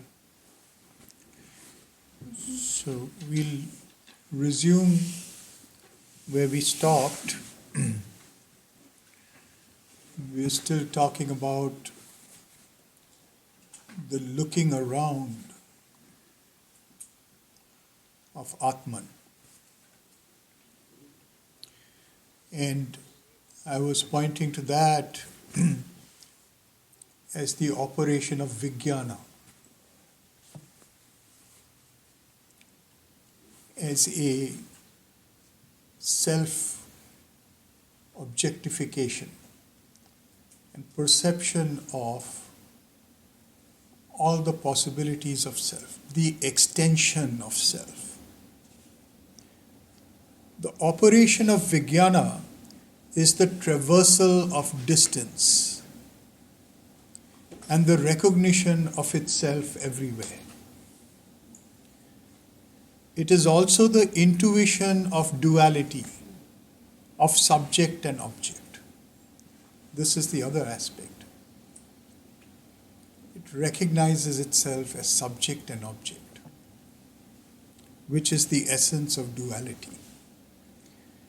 Hence, the starting verse of the Brahmana begins with the operation of Vijnana, looking around and finding the self everywhere. Looking around is the act of self-traversal. It is the movement of consciousness, Chit, in being Sat. Sat Chit Ananda, Anandamayi, Chaitanyamayi, Satyamayi, Paramayi. Supreme being, consciousness, delight, bliss. Consciousness activated in being. Consciousness looking around to see being. Arising from the sacrifice of Purusha and the obscuration of self-consciousness Atman, it is of the nature of a sudden enlightenment, repossessing the consciousness of its extent as an infinite oneness in the instantaneous act of looking around. So the way the Upanishad is presenting this is not as a gradual self-recognition. It is first in the nature of a sudden self-recognition. The gradual self-recognition follows the sudden self-recognition.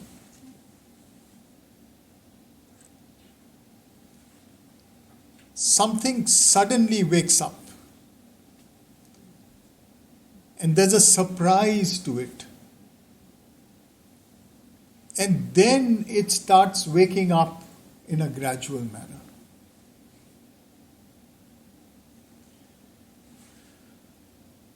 The operation of Vijnana is an instantaneous reflexivity in which at once the person, Purusha, recognizes itself as experiencer, recognizes the extent of itself in experience, and recognizes its essence as self-illuminating self, Atman, and source of self-evident knowledge, Jnana. All these things it comes to know at once.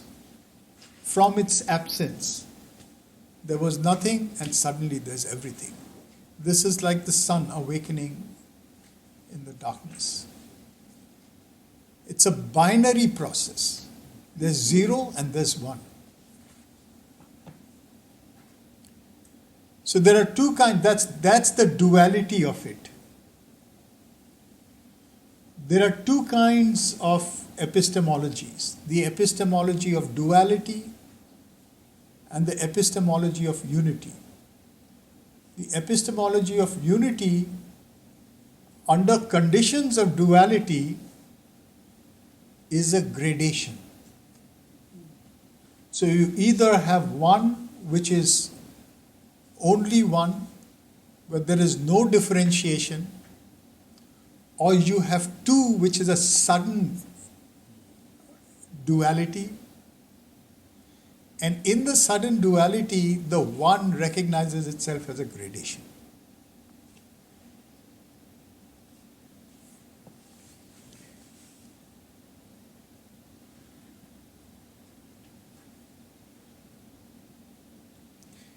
Extent implies measure. It sees itself everywhere. What is this everywhere? We talked about this notion of suddenly that which had no extent now has extent. That which was spaceless now is space, infinite, even if we call it infinite space. It's the sense of space. And the sense of space also opens up the measure of space. This is the gradation.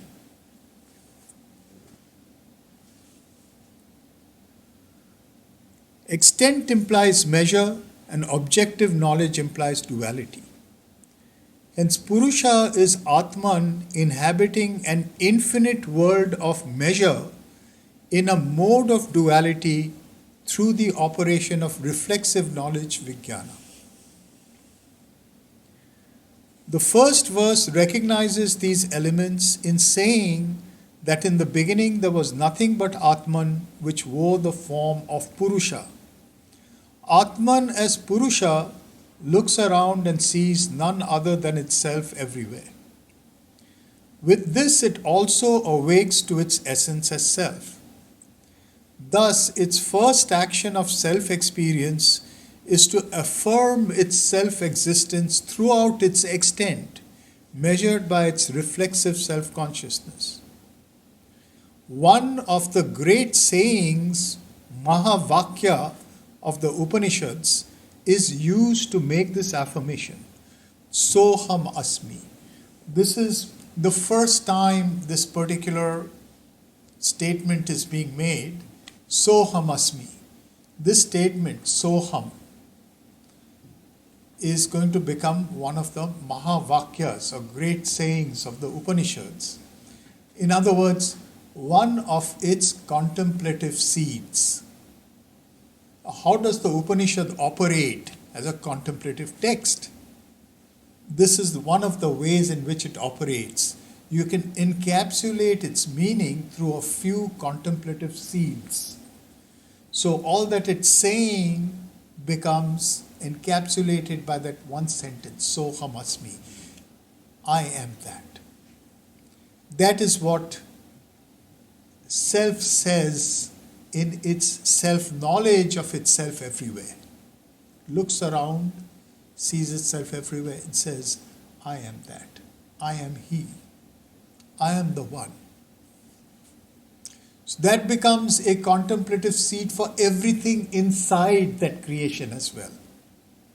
This is why the repetition of the mantra, it is a mantra, Soham. To this day, many schools of yoga practice this one mantra, repetition and concentration on this one mantra. Soham, I am that, I am he. Yes. Is it the same from the Isha, the Purusha, there and there, he and I? Is it the yes, same Soham expression? asmi. Exactly, Soham asmi is the phrase used in that passage at the end of the Isha Upanishad, towards the end of the Isha Upanishad, when the being perceives itself everywhere, exactly like this. Yes.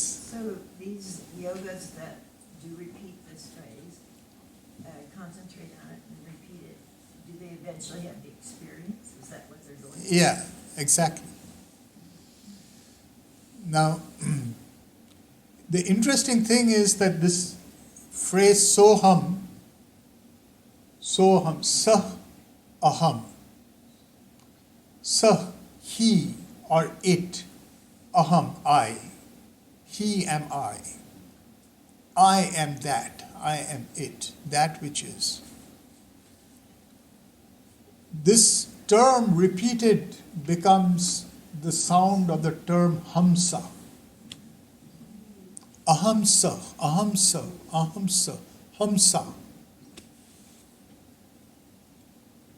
And there's a Vedic in Vedic grammar, there's a Vedic construction in which you take two things, put them together, and clip off the first word and the last word, or the sound, the first syllable and the last syllable.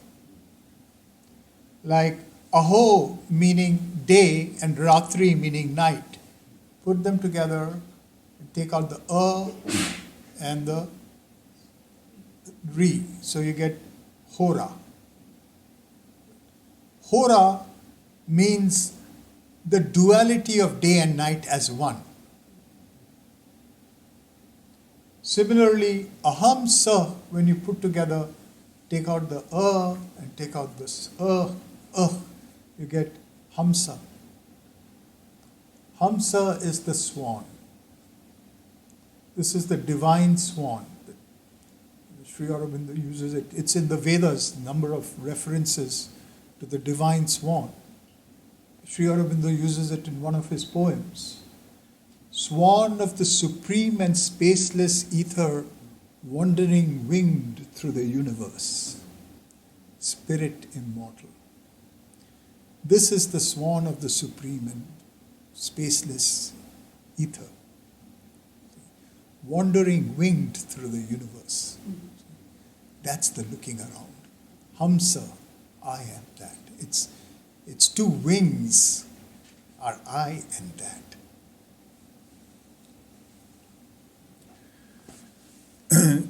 It makes this affirmation, Soham Asmi, I am that. This is the assertion of an identity mediating a duality, that of subject and object, necessary to the self-experience of self, Atman, as person or experience of Purusha. This distinction is going to be made throughout the Upanishads. Person and self. In some Upanishads, self will be preceding the person, like in this particular case, they're together.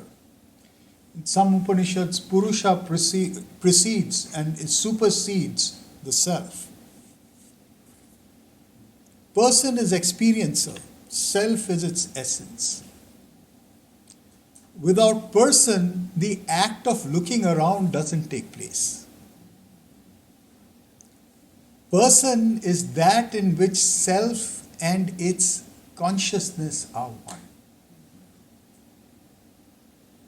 Sat and Chit both exist in person. This is why Purusha is integral in itself. When we talk about integrality, the first root of integrality is the oneness of self and consciousness, being and consciousness at once. Quality and essence. So Purusha is that in which this qualitative act of consciousness takes place from the self. Self becomes object of itself. This affirmation marks the phenomenology of Purusha's spatial self-extension.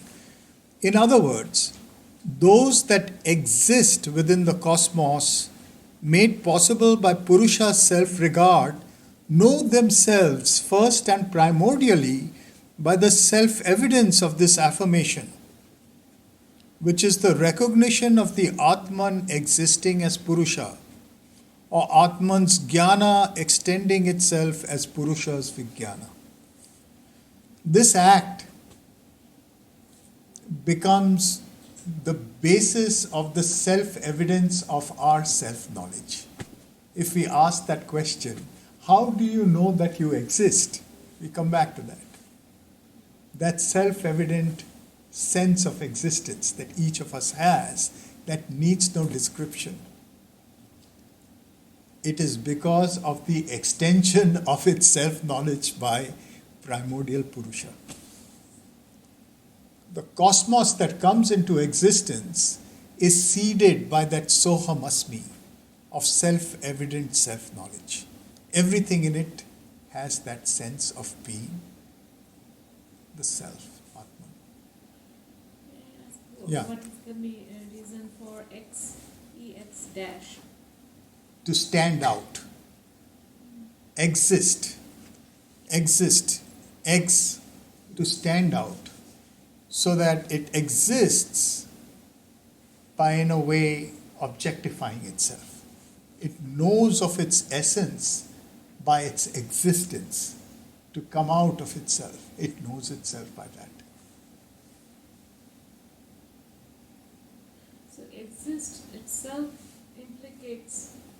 To stand implies- out. Implies the looking around. Like Correct. Existence itself implies the looking around produces existence. And here we are making the distinction between being and existence. Being does not need to come out. Being is there. While existence is what is experienced, what has come out. And sometimes the Sat is referred to as existence. Right. But Sat is the truth. Actually, right. So they're kind of. Sat, in this kind of definition, Sat would be being. While cosmos would be existence. And how about the truth? Sat also, Satyam. And I'm saying the truth precedes all this, right? Yeah. Truth is being, as superconscious being, right? The being that is the foundation of any possible cosmos. The Purnam, the original Purnam. That is Satyam, truth.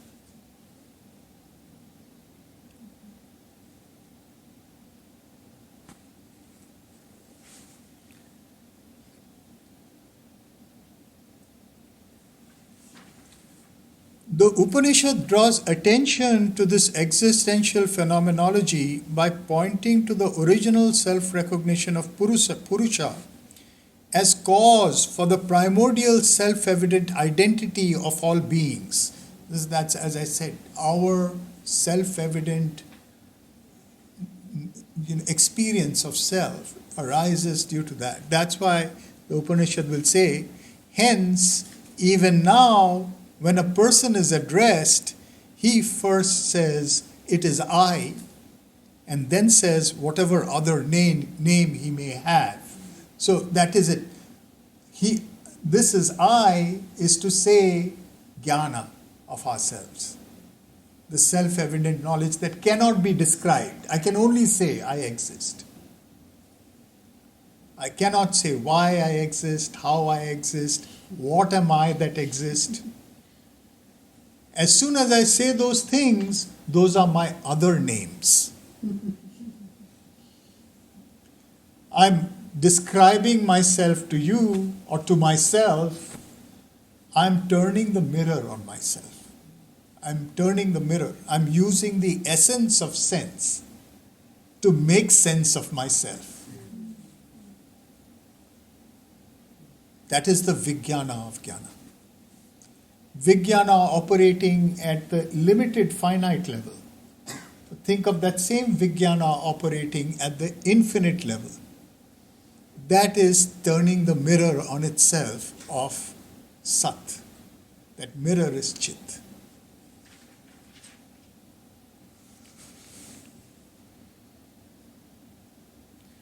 The verse follows this assertion with a creative etymology of the word Purusha, indicating the primordiality and primacy of its self-knowledge. What is the nature of this self-knowledge?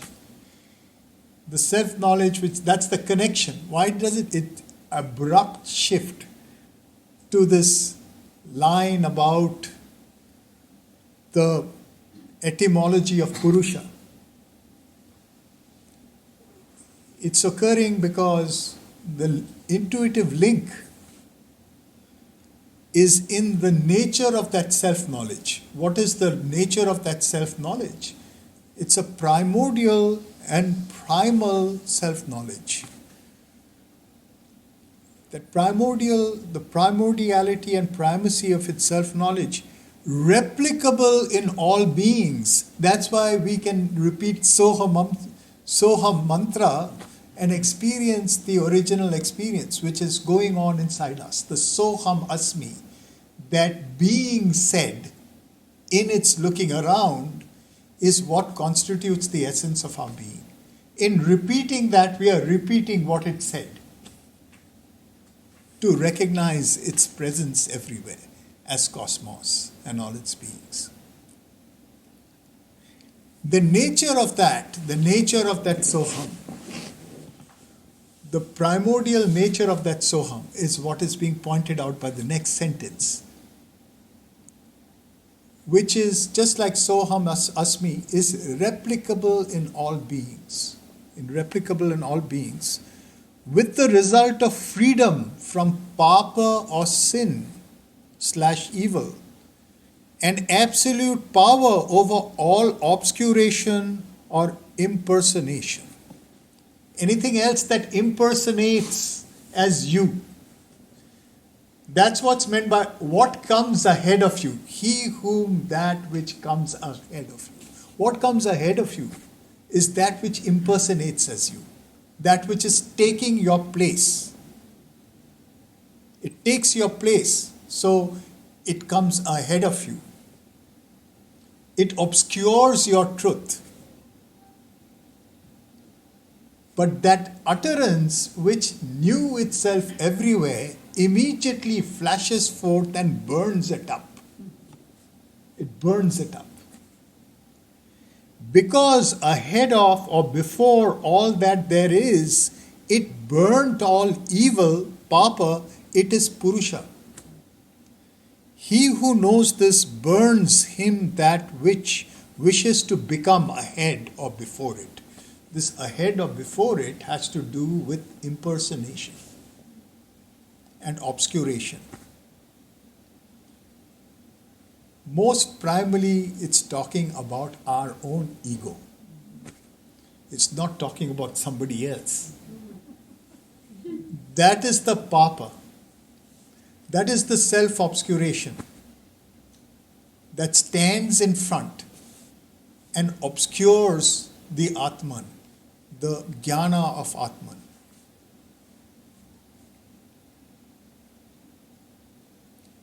So Purusha, this is the etymology of Purusha, this is the beauty of the Upanishads. Throughout it puns, all the kinds of varied puns, the language games it uses to force our attention on sound, on the beauty and depth of sound. Because this is, again, it's pointing to what is the essence of mantra.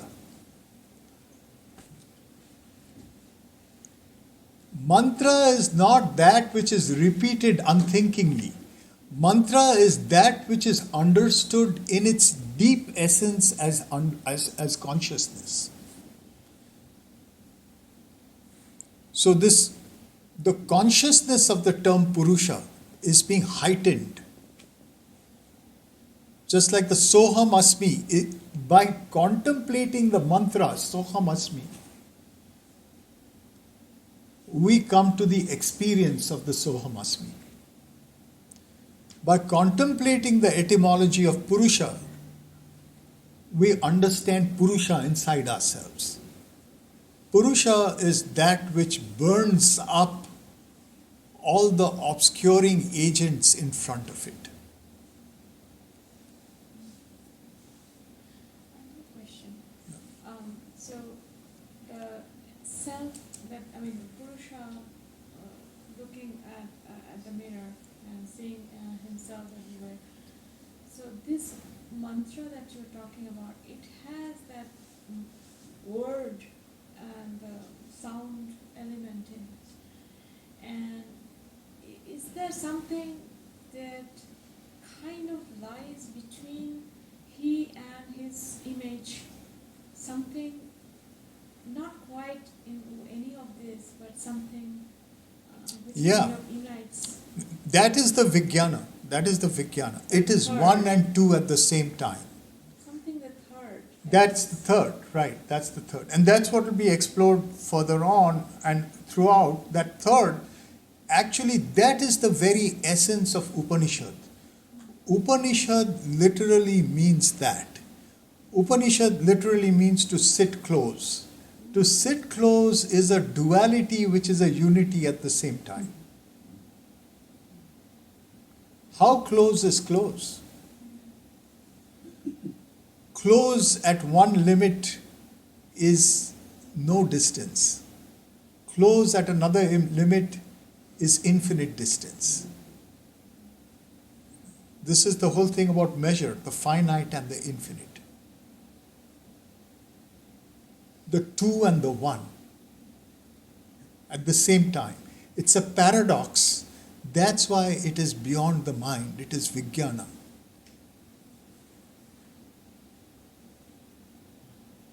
But when we approach it with our minds. And that's the reason it can put these side by side, so that we look at it and then it puts them together. So, is it fair to say that it is, does it refer to the Antariksha? Like, No, the Antariksha is also an intermediate, an in-between. The Antariksha is considered an in-between in a gradation of consciousness. Just like when we are saying between the one and the two is the one becoming the two. So Antariksha is, it is an in-between state, but that in-between state is not the one and the two together. It's a kind of a transition. It's a transitional state. so I'm thinking that whether this has anything to do with the transition, the consciousness becoming force. Like,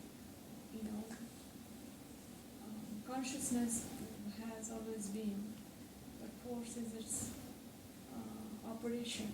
Right. And that brings in something mysteriously different from... Yeah. So that is what's happening when that soham asmi, that looking around is consciousness becoming force.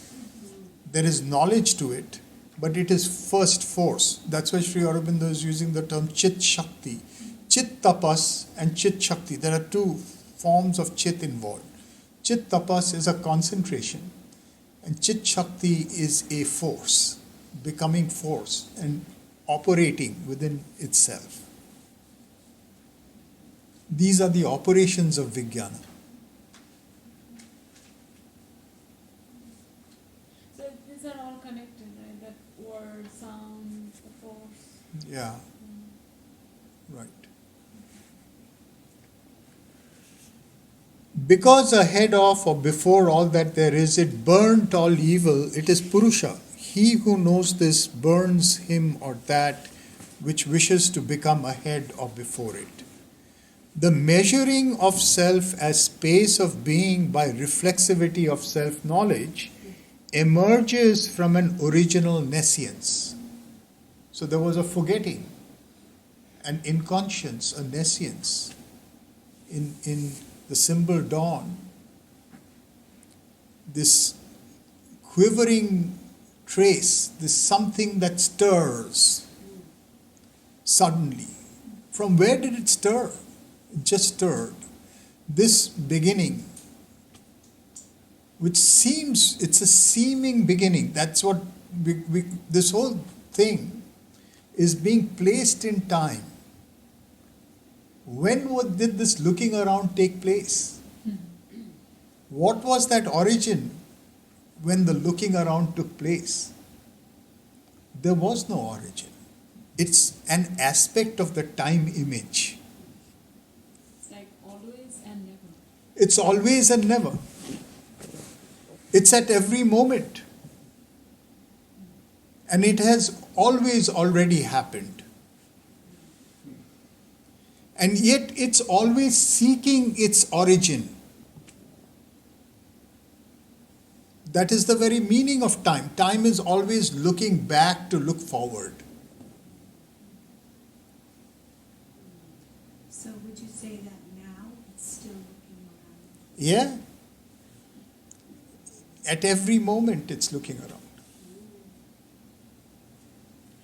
And one more question about this nescience is that the Sri Aurobido's the double sacrifice, that mother actually, the first sacrifice is the Divine Mother, which brings that Right. solidarity, Right, and the second is the Purusha.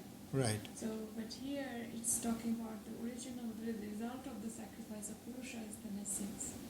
Yeah. It's little different. So here, see, they're talking in terms of the sacrifice of Purusha, but basically when Sri Aurobindo is talking about the sacrifice of Prakriti, the sacrifice of the Divine Mother, and the sacrifice of Purusha following that, he's talking about cosmic conditions. The cosmic conditions are prepared by the nescience of consciousness. Consciousness first obscures itself, and then Purusha enters that, right? So here they are being conflated, as it were. The sacrifice of the horse or the sacrifice of the Purusha is like the simultaneous sacrifice of the Prakriti and the Purusha. It creates the condition of nescience, and the seed of the divine is in the nescience and in every particle of the nescience. That is the Purusha that has also been sacrificed. So, this is related to that, I was going to say about that line in Savitri when the stirring takes place. Then he says, it teased the inconscience to wake ignorance. This inconscience, which is the foundation of the sacrifice, that is the sacrifice of the Divine Mother, the inconscience. So when this throw takes place, THROE, throw, the stir takes place, then the inconscience becomes ignorance. In other words, it becomes the thirst to know. Ignorance is that which turns the unknowable into the unknown. Becomes a project of knowing. John Cornell.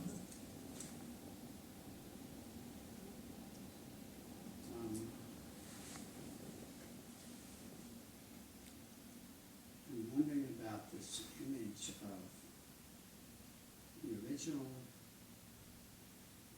self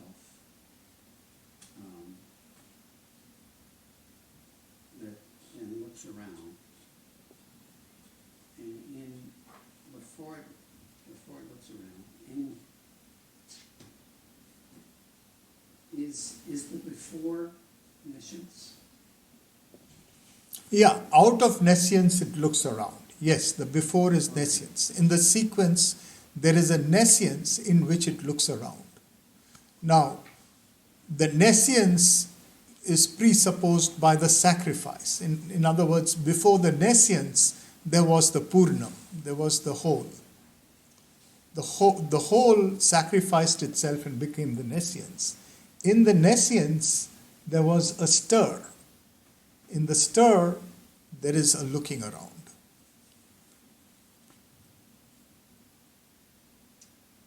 So, I'm trying to make sense whether the original self, or let's say the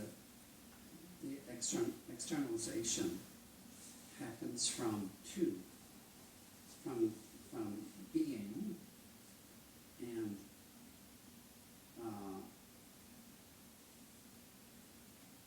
looking, but before the looking, if you could say before the looking, there's just being, and is just being. I guess I don't even know how to ask the question. There is being and consciousness, but consciousness is asleep in being. And in the looking around, consciousness disengages itself from being and looks around. So the consciousness asleep is not knowing. Exactly. That's the nescience.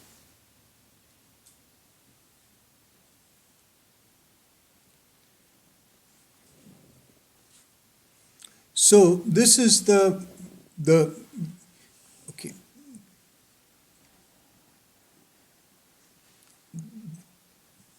It needs recognition that original here implicates time. So this is the thing that I was saying, that when we are saying there is something that happens originally, in the beginning, right? In the beginning there was a looking around. In the beginning, even the phrase cannot be used unless we are talking about within time, the dimension of time. Outside the dimension of time, there is no beginning, right? Implicates time. But temporality is paradoxical. This is the earlier point I was making about the time image, which is static, and time which unfolds in it. In a sense, this never happened. And at the same time, it is always happening. There's a place where Sri Aurobindo is talking about the knowledge of the present according to supermind. He's saying, and this turns up in also what Krishna says to Arjuna about the war in the Gita. This has already happened. Right? It says, anything that's happening has already happened. And then he says, but it hasn't happened in past time. It has happened in perpetual time.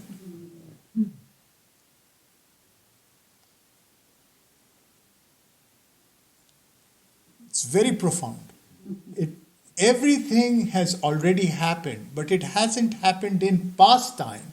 To say that it is in past time can only be spoken of within the dimension of time, because you're laying it out.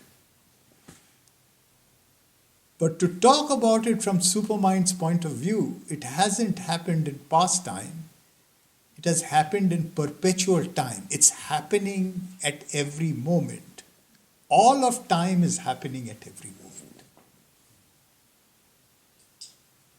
So to understand, if I may say, that past means I am concretizing my point in time. Exactly. So, which is a point inside time. Which is like mind's way of operating. Correct. And, Yes. So it's like an exclusive position in time. Exclusive position in time. And perpetual is there is no exclusion, like you are at every point of time. Right. So whatever is occurring, has occurred, is to occur, is already there. And as it is occurring, you sense the whole of it present right there.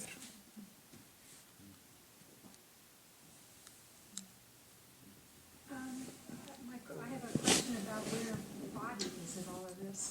And I'm just wondering, is body like the nescience of being? Yeah, because matter, from a certain point of view, matter becomes the foundation for all this experience to occur. So in the second Brahmana, that's what's happening. I mean, to talk about sacrifice of Purusha is to talk about death. And to talk about death is the objectification of consciousness. Consciousness, so subject is that which experiences. So if we push our subjecthood completely out, all you get is some kind of a surface. The mother talks about it as a screen, the screen of matter. So this surface in which consciousness has been completely sort of withdrawn or pushed really deep inside so that it appears to be an outside, that is matter. And that, when it starts evolving, becomes living matter, which is what we call body. So in body, all these things are happening. The body is a kind of a conscious vessel in which is objectified at the same time. It is objectified, but all these forms of consciousness have opened up in it. It is living, it has mentality. So this dialogue, as it were, right, of the subject and the object is active in the body. And it's reminding me of like some of the Old Testament kind of symbols of beings that have eyes all around. Yeah, So, yeah. yeah, exactly. So it's like Yeah. every cell and eye. Right, every cell can do that looking around, as it were. Yeah. That's a, even further stretch of that decentralization we are talking about. It's not only each individual that is the center of that circumferenceless circle, but every cell is is that center of the circumferenceless circle, doing its own looking around and finding the one, which is not just the undifferentiated one, but the relational one.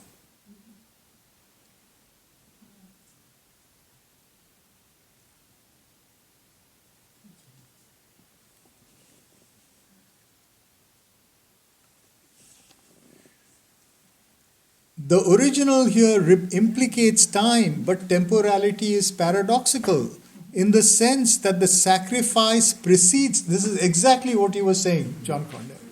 The sacrifice precedes the nescience, and the nescience precedes the emergence of being in a becoming that replicates the sacrifice. It points to the being of time as a circularity of coexistence of non-being and being. It exists and it doesn't exist at the same time. What came first? Nothing came first. It's always there. It's always there, creating the impression of time. So, in that sense, when you say that evolution will happen and we are just an evolutionary being, Yeah, and then there will be a superhuman, yeah. even the superhuman has happened, Yes, that we are not there in time yet. right. Exactly. Exactly. The superhuman has happened. We're not there in time yet, in the dimension of time. But in the dimension of supermind, we are already there. But we are also here preparing that, for that to come. So the experience without time respects the sequences of time. The experience outside time wipes out the progressions of time. The experience of the supermind knows the whole and at the same right honors the succession in time too. So supermind is the jnana. Is Vijnana. Is Vijnana. Jnana is that which only knows itself. It doesn't know its possibilities. It doesn't know its cosmos. It can't describe what are its potentia. That's the thing where it's saying, the first thing I say about myself is that I exist. The first thing I say is I. When I say I never don't look at myself in the mirror. But the essence of sense is to turn to yourself, to the I, and then begin describing it. What are the dimensions of the I? What is the I? All that you can say about yourself cannot exhaust the I. The I remains outside it. But at the same time, it describes all that you can be, all your possibilities. So these two, jnana and vijnana. Jnana, the self-knowledge which doesn't have any content, only has essence. And vijnana, that sees all the content, all the possibilities of that I as a cosmos.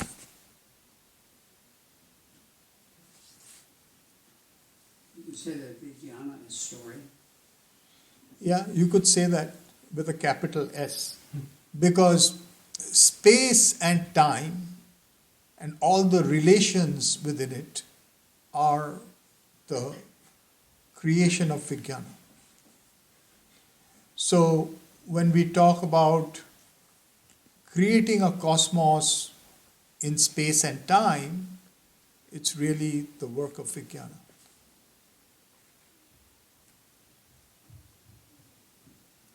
Another thought is coming to me that,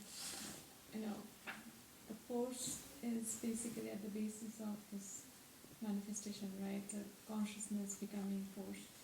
So that way is this Vijnana is like the enforcement of Jnana. Right, absolutely. In literally speaking, yes. If we, just like, the way they look at terms, that would be a Upanishadic way of understanding force. Right. Vijnana as the enforcement of Jnana. Yeah. So one question. So I'm just thinking about the book of the Traveler of the Worlds, Right. Savitri. And so, you have, in the simple dawn, as you described, there's that sacrifice that gives rise to nescience. And then there's Ashwapati, he does his yoga, and he breaks through into another space and time. Yeah. And then he experiences all these worlds, this ladder of worlds, Yeah. but that's somewhere else. It's not in the space and time that we're experiencing, it's something different. Yeah. It's also cosmos. Because space and time, when we use like in what we today call cosmology, it's really material space and time. But there's also vital space and time, mental space and time, and all this together constitutes cosmos. When they're talking about the horse as the image of the cosmos, they are talking about that ladder of being, that Sri Aurobindo's, the ladder of existence, all those planes as one cosmos. And at the head of that is the supramental world.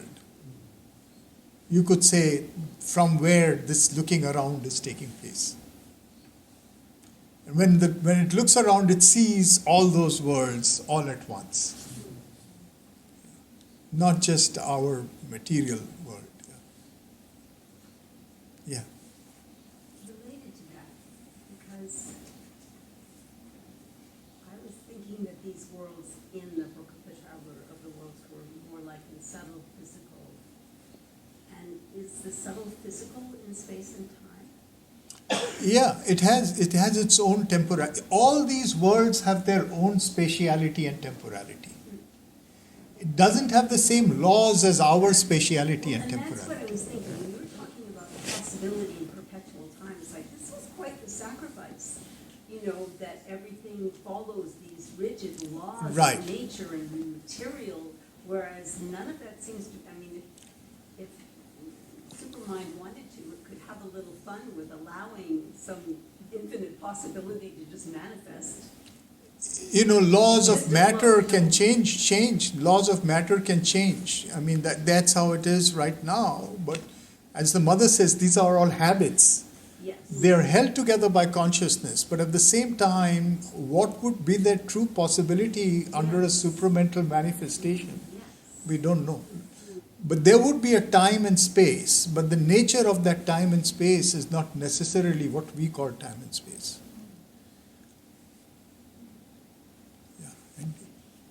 Relatively as well, as we're talking about the paradox and the simultaneity of non-being and being, and time and non-time, I keep coming back to Jivatman and psychic being, where maybe it's no simplification, but Jivatman, individualized, focalized Purusha, it's out of the evolution, and psychic being the same within the evolution. So I wanted to ask if you could say if these become interchangeable terms if we were talking about Purusha and Atman, or are they a different relationship, or can you say something about how Jivatman and psychic being factor into this?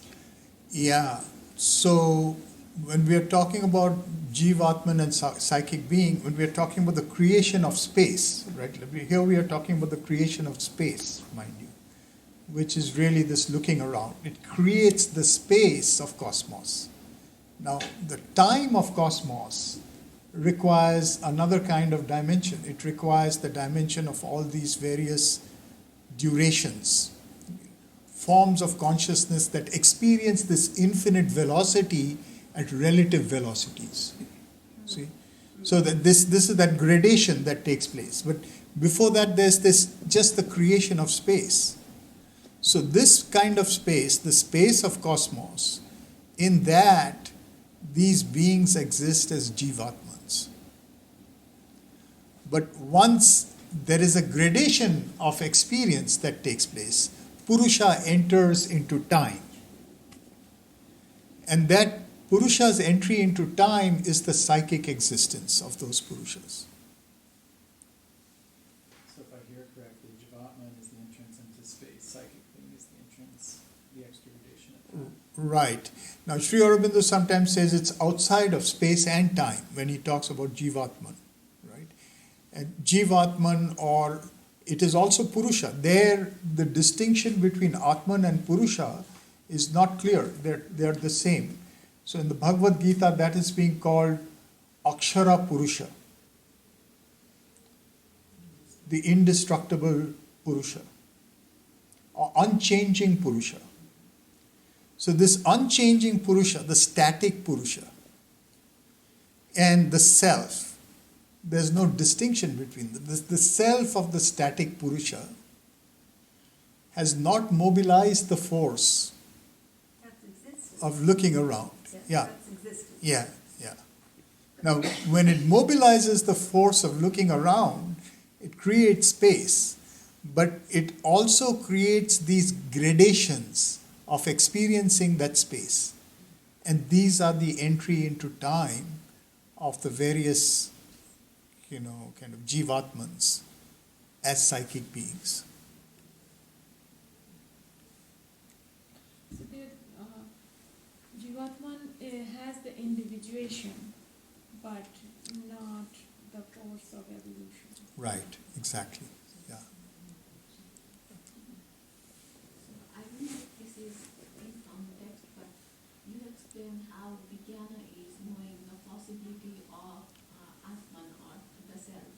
So I was just wondering, does Shankaracharya also explain Vijnana in similar way, or does he say that Vijnana is something that's not very important and Jnana is the primal thing? Yeah, for that entire school, starting with Shankaracharya, Jnana is what they are aiming for. And they don't understand Vijnana in this way at all. They understand the term Vijnana as intelligence. So they push Vijnana into the avidya. Most of the Indian tradition in the post-Upanishadic period from Shankara onwards is treating Vijnana as a avidya faculty. In recent times, it is only Ramakrishna who begins talking about it in a new way.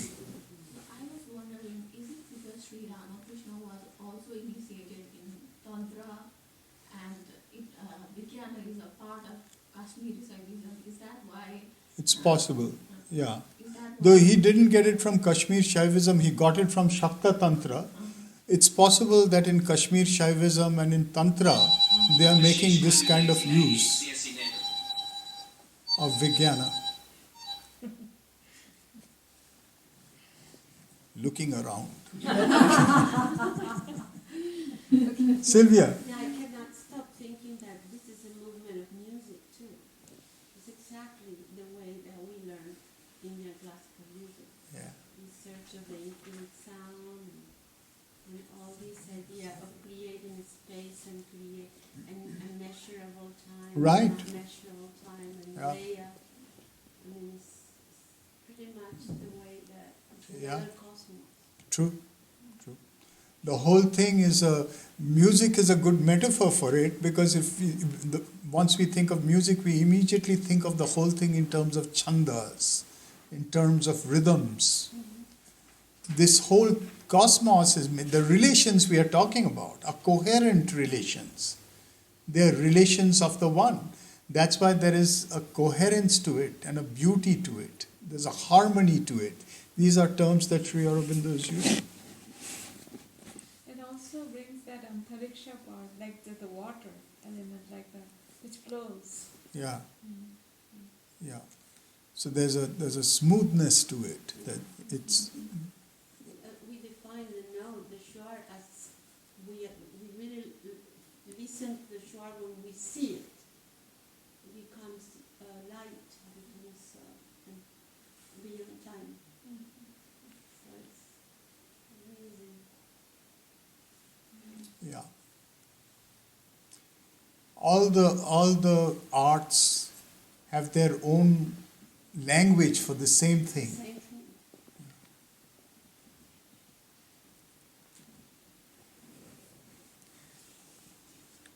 So it points to the being of time as a circularity of coexistence of non-being and being, or as a dimension of being using non-being to perpetually become.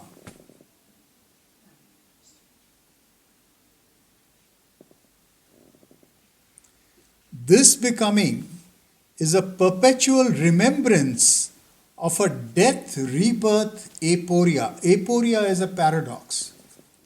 That's the paradox. It never began, and it began at a certain point of time. This paradox. You're looking for a beginning, but that beginning never really began in time. It began in a perpetual time image.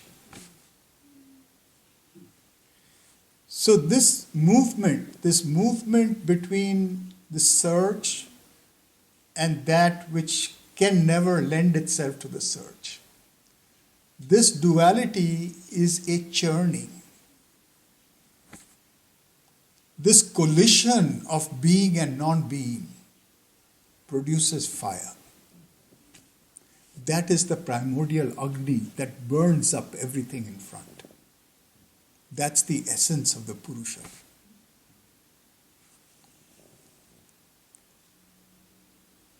This becoming is a perpetual remembrance of a death, rebirth, aporia, the fire born from the collision of opposites, the remembrance of an eternal event or image of time. It's the remembrance of that paradoxical image, that which can never be remembered because it belongs to another dimension. This is, in contemporary philosophy, Bergson is the one who first starts pointing this out, that what we call the past is only the past if we subject it to the present. But it's actually another dimension that always exists.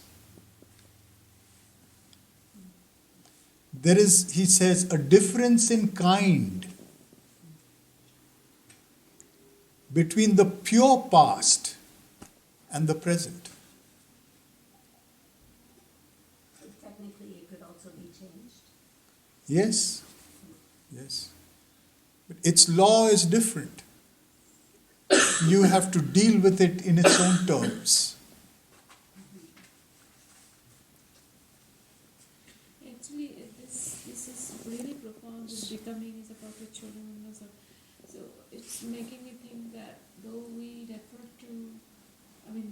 think of becoming as a process of being, but it really points. It kind of refers to the time itself. As you said, that it began before time. Yeah. So without becoming, there is no time. That's right. That's right. That's it. There is no time when there was no time. Exactly. Yeah. So, that's it's really makes me think maybe that's why, I don't know if I read it somewhere, that consciousness is actually above existence consciousness plus, meaning This is a it's like- perception. So there's a whole place, there's a whole section in the synthesis of yoga where Sri Aurobindo is saying you can center yourself in Sat, you can center yourself in Chit, and you can center yourself in Ananda. And each of these principles will become the primary principle, and through that the others will be perceived. So you can center yourself in Chit. I think the value of centering yourself in Chit is that you can give true meaning to our existence in time, to the becoming. If you center yourself in Sat, then becoming becomes a illusion. How about Ananda? Bliss? Yeah, you can center yourself in bliss. Both Sat and Chit then become the play of bliss. That's what he alludes to, right? Shri Aurobindo alludes to. Yeah. That is value. That's right. That's true. Yeah, the time, that the connection between the time and the becoming, like the becoming, the beginning before time, that part is basically consciousness itself. Yeah. You cannot really put any logic Right. other than that. Yeah. So this, again, when we are talking about these centerings, this again becomes an aspect of supermind, of Vijnana. So mind can only center itself in one of these at one time, while supermind can center itself in all three simultaneously. Are there different schools of yoga that have picked centering inside? Yeah, exactly. You said without becoming there is no time, and then how does that also then apply to space? Without there is no space. Is that also becoming? Well, no, not becoming. Becoming implies change. While space does not need to imply change. Space is the space of being. So you have an expression, but an expression that doesn't change. Okay. So there is no, so without becoming there is no time, but without, there's nothing in terms of there is no space? There can be, there's nothing with that's the looking around. Well, that's the looking out. Yeah. Without looking around there is no space. Yeah. Thank you. So the thing I wanted, what I didn't read there is the parenthetical part, which is the term given for fire, Agni, in the Veda. It's called Jata Veda. Jata Veda. The knower of things born. The knower of births. The knower of births, actually, not just of all things born. The knower of births. The knower of beginnings. The knower of the paradoxical beginning. Because that beginning of all beginnings is the paradox through which the collision of being and non-being produces fire.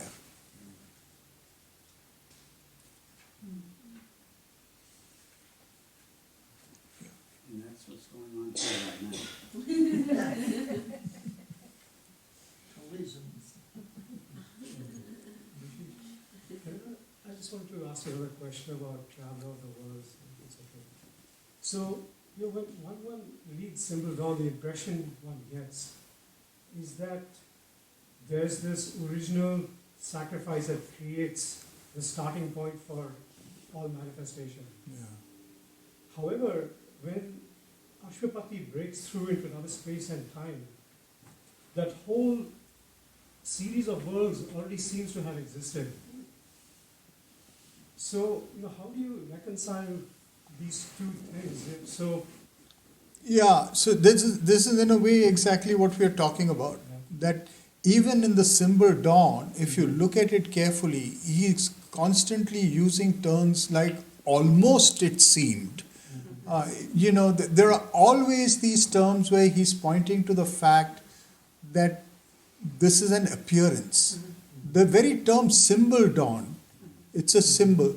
And the dawn that's taking place has taken place before and will take place after as well. Yet each dawn is unique. And this is the dawn of the day that Satyavan will die. So it's a unique dawn. That's the meaning of time. What does time mean to the divine? Time means unique newness to the divine. That which always exists, yet comes into manifestation in time. So it's experienced with the quality of newness, with the quality of a beginning. And Savitri too awoke among these tribes. Yeah. Yeah. That transition between the first and the second kind. Yeah.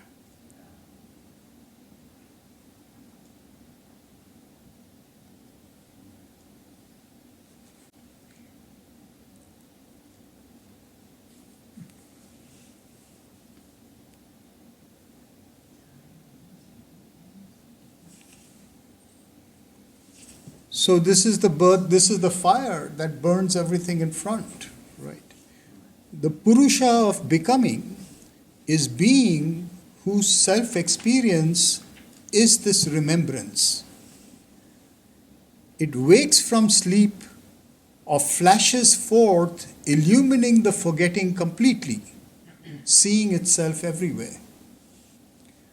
This is why the Veda images it as the sun god, whose light is not a partial illumination of the night like that of earthly fire, lightning, or the stars. It is an extermination of darkness, all at once. Flashing across its negation, it traverses its infinity at once and sees oneness everywhere. The creative etymology of Purusha refers to this when it speaks of burning up the evil in front. Evil, Papa, refers to the self-obscuration, the negation of self, represented by the sacrifice. The rebirth of Purusha founds the spatial identity of a cosmic becoming which replicates itself in degrees of temporality in its multiple becomings.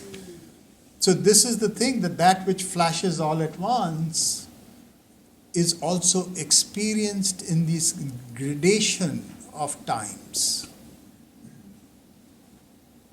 What is an instant? In the sudden illumination or the sudden enlightenment, this notion of sudden enlightenment, this binary 0-1 reality. This also in Kashmir Shaivism, it is one of the upayas. It's called the anupaya, the means of no means. The means of no means is this sudden awakening. Nothing is necessary for it. What is necessary for it? Can anything be done towards it? That's what the Upanishads are trying to do. That's what all this is about. It's about reminding you of the fact that you're already enlightened. Once that memory switch turns on, and you can't tell when it will turn on, it illuminates everything all at once. Yeah. Is it kind of the same thing as the two and the one being both true? Yeah. The instantaneous realization and the incremental realization are both. Yeah, exactly. Are both true. And the O will is fire, right? O Agni, remember that which was. Yeah. Remember. Yeah. They're using the term kratu. Kratu smara. Kratu is another name for Agni. It's the divine will. So Kratu, which Sri Aurobindo relates to the creative will. Because Kratos, he's taking it to both its Sanskrit and its Greek etymology. Kratos, from which the word create comes. Or Kriya, right? Kratu is the god of the creative will of fire.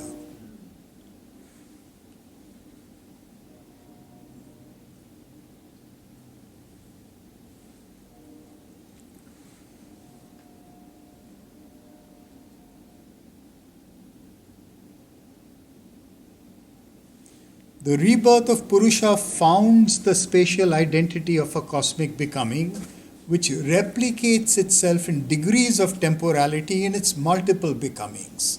So this is what it does. It creates that space all at once, within which it now explores the gradation of its self-illumination. And that is the evolution.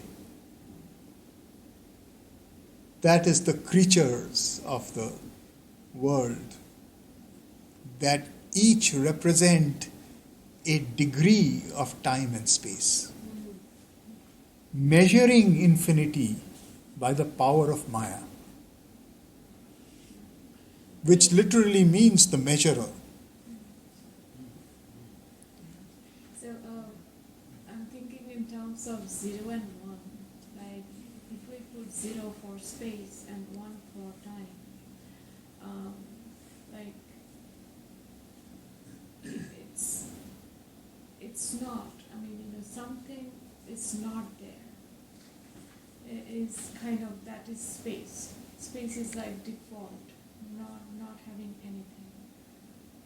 And relative to that, you get a position. Yeah, you can think of it. Here you would say that the 0 is the condition of the sacrifice, which is, you could say, space, because that is the, basically that is prior to, the 0 is prior to the recognition of space, Right. but it is space already. And then what is time is that infinite velocity through which it is known. So that is creating the ground of time, which can then become a gradation of time. Yeah, because if we can think of this double sacrifice, that sacrifice of the Divine Mother, which is the nations, like consciousness to nations. So that part seems more like space, in the sense that, it's like, something doesn't want to move or wants to move at the, so basically inertia, sticking to your state of motion. Yeah. So that part, as if it is more related to space, where there is no change. Right. So that's... Yeah, absolutely.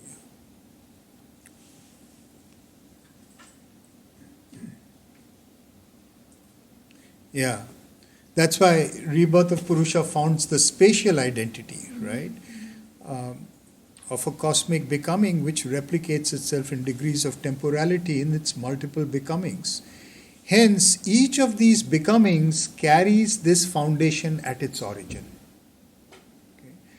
Knowing it experiences the clearing of the path of the Purusha self-traversal. See, each of us is a self-obscuration, but because we are following in the wake of that clearing that took place all at once, if we know that in us which made that clearing, it clears the space in front.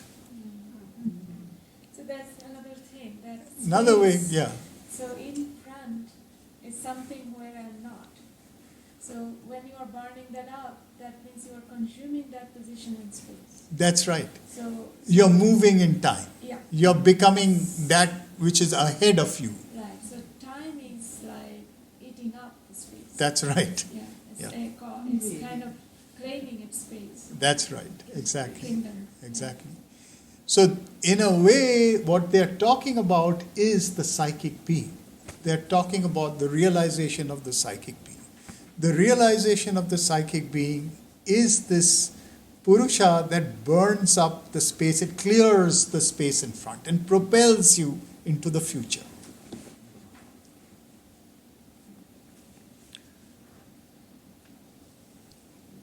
The difference, that's the thing, the difference between the psychic being and the cosmic being, that's where the triple transformation. The psychic being is a being in time. It moves through the knowledge of truth from moment to moment. See, it's just propelling yourself through what is necessary here and now. And then the next here and now. But the next is not really the future, it's just still here and now. Yeah. It's way clear. Yeah, right. But it creates the future, but it creates the future as the truth of the here and now. Yeah. Hence, each of these beings carries this foundation at its origin. So this is the thing, and here's a really important point. Knowing it, it experiences the clearing of the path of Purusha's self-traversal, burning up that who wishes to come in front of it. In other words, the obscuration of the forgetting, inconscience, or ignorance. Now, the term over here, the term used when we were saying, he who knows this burns him that which wishes to come before it.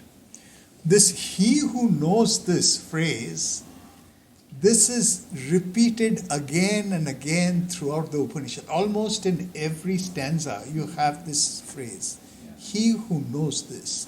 And he who knows this, the literal phraseology is ye evam veda.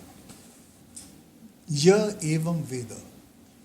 Ya evam veda. Who knows this? This use of the term Veda needs to be kept in mind. Who knows this is not a knowledge by mind. It is not a knowledge of reading the Vedas. This is the point it's trying to make. That to understand the Veda, what does it mean to use the word Veda? It doesn't mean to read the Veda. It means to know by intrinsic self-knowledge. Who knows this is he who has this sudden illumination, this sudden enlightenment. Who knows this all at once, because that was known all at once, and that's what you're being called to do.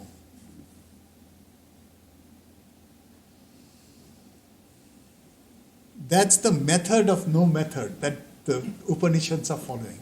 It's telling you, put your focus on the fact that the knowledge has already happened. That you exist because you are an aspect of the knowledge that has become the cosmos. That knowledge has made you appear. The more you contemplate that, the more the possibility increases that suddenly that knowledge is, that switch is going to be turned on. You're going to know it. Know it all. Know it by the vijnana of what you are.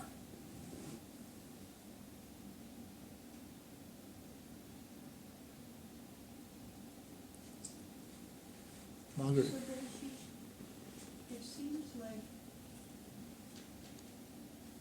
the folks who wrote this in our group, I guess, had to have had this experience. And then they wrote, yes? Of course, yes, absolutely. So when you think about, many of them were raised on that previous body of work that was ritualized. Something happened for them to have had that realization, insight. I mean, we can only surmise, but to me, that's the mind blowing, is that something. It's possible. That's the whole thing about, I think if you look at what Sri Aurobindo is saying, I surmise that there were schools of initiation. That in spite of whatever else was happening to society, etc., this esoteric knowledge was being transmitted.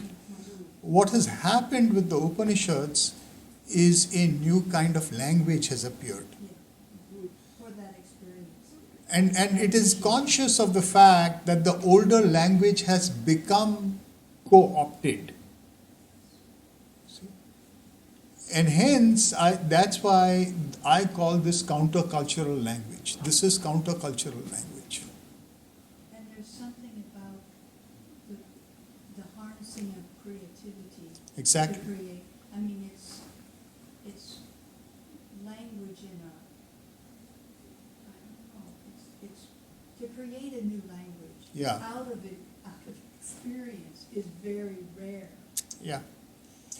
And the whole idea is this. I think that's the inversion of the idea of the Veda, which is what we are reading. They're telling you, at the very heart, they're telling you that you don't need these Brahmins, you don't need these rituals, you don't need these social forms, but you don't need any method. Trust in the fact that there is a knowledge that is intrinsic to all things, open to it.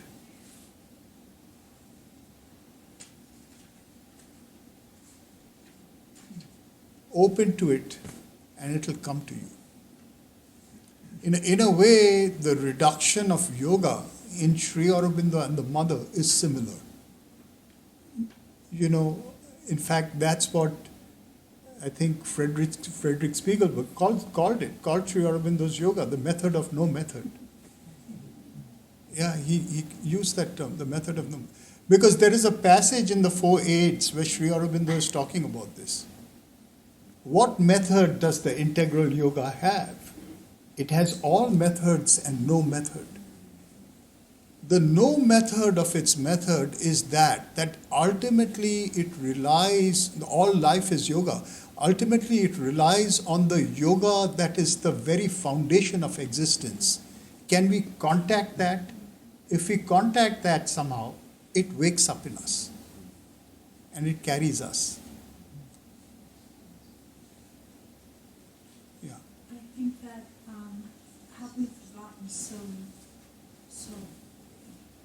grossly that we need a method now? Is what I feel.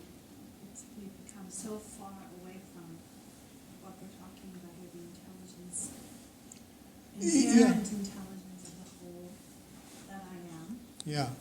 That if I open to it, it comes to me. Yeah. But I think we needed a method now because my senses, it's so foreign, so many distractions. Right. So difficult. Yeah, it's fine. There are so many methods, and that's why Sri Aurobindo is saying it has all methods and no method. Because I think the real important thing is, what you're saying is totally true, Barbara, but also the fact is that methods become a trap. Before you know it, there's a school around it, there's somebody telling you, without this you cannot achieve anything. Yeah, and that's exactly what they're getting out of. They're saying, no, you don't need anything. Don't let anybody fool you. That's what it's about. It's about fooling people by telling them, you need this. You need a method. You need this method. You need that method. No, you don't need any method. First, realize that. Then find the methods that might help you. I thought we were here for integral yoga certification. Yeah, you'll get that at the end of this course. I was just going to say that all religions were created to create an intermediary to disempower people from having a direct experience. Exactly.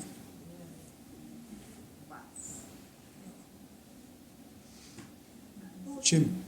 I'm just wondering, is it Yes, there are numerous methods out there, and there have been through the ages. My sense is it's learning how to trust, to surrender your own inner intuition, if you will, to guide you through the morass. Maybe get a little insight from this method, but then sense when it's time to move on because something else piques your interest. It's drawing you closer to that moment when you need no method. Yeah, exactly. I think, the Upanishads are pointing to the fact that there is a way by which our contemplation, if it is directed, oriented in the right way, can connect us to experience. And in that journey, you may use various kinds of methods, etc. But I think this is the interesting part, and everything is a different kind of path. This is the Upanishadic path, is really paying a very strong emphasis on orienting your need of becoming. What do you want to become? Get that into your contemplation. And the more you do that, the closer you come to achieving it. You achieve it, like if you formulate your question perfectly, you realize what it is that you're formulating. Yeah, your goal of becoming. So also you may say, aspiration is like that. That is what the nature of aspiration is. Aspiration may start in a very general way. But that's the thing, the formation of aspiration is central to yoga.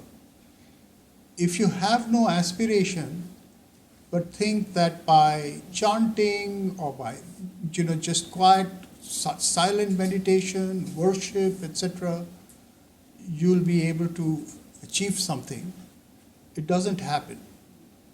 If by doing those things an aspiration is born in you, then yes, that will call down some realization. But the more the aspiration becomes, precise, the more precise your aspiration becomes, the more the realization just illuminates you. It comes to you more clearly. So this development of the precision of the aspiration is what takes time. It is what grows from something very general to something very specific. How about satsang? All that can help, but that's the thing. It can help to create aspiration. But the aspiration has to be, that's why I was saying that, even to contemplate the paradoxical nature of supermind is to create an aspiration inside you. If that doesn't happen, then you might have this goal or that goal, but you're not moving towards that which takes you beyond yourself. Yeah, but the thing is, as Barbara was mentioning, that so much distraction, and you need kind of a lead force. That kind of gives you a nudge, so that can initiate you, and then it's ultimately your journey. Yeah. No, of course, yeah. There are ways by which you can get closer, and then it's your journey. Yeah. It seems that with talking about that hunger you mentioned earlier, Yeah. moving from hunger to aspiration, I don't know if you can do it without language. I agree. So what happens is the language gives content to the aspiration. That's why, in a way, the language used is so sophisticated in the Upanishads. But I think language, just like Sylvia was talking about music, there's a language of music, there's a language of art. There are non-verbal languages that yet bring us closer to these experiences. But still, I think that the necessity of precision is there. There's a fineness of aspiration that takes it from something in a kind of a very general, like when we are talking about Sri Aurobindo's 7 quartets. It's very sophisticated, but behind it there's a single aspiration that has made itself precise in these 7 kind of like a 7-tongued sacrifice, right? And each one has got 4 subsidiary goals, so goals of becoming. So that's the precision. But that precision doesn't come all at once. It comes at a certain point as one follows the more general aspiration. I wonder if all the distractions and destruction going on right now is part of a larger method of realization. I think, I always look at these kind of texts and the context in which they rise. I'm sure the context was the very kind of thing we are talking about. It was extremely obscure. People had been, because we know this is happening around the 8th century before Christ, and we know very well that by the 5th century before Christ, when the Buddha comes out, the social conditions are very clear. It's totally fossilized. Society is fossilized. That's what's beginning over here. So I think it's a very confusing condition. It isn't maybe any worse than what it is right now for us. It's different in kind, another type of confusion. But people are being distracted. They are being held down by completely different types of understandings of knowledge that are totally distracting in that sense.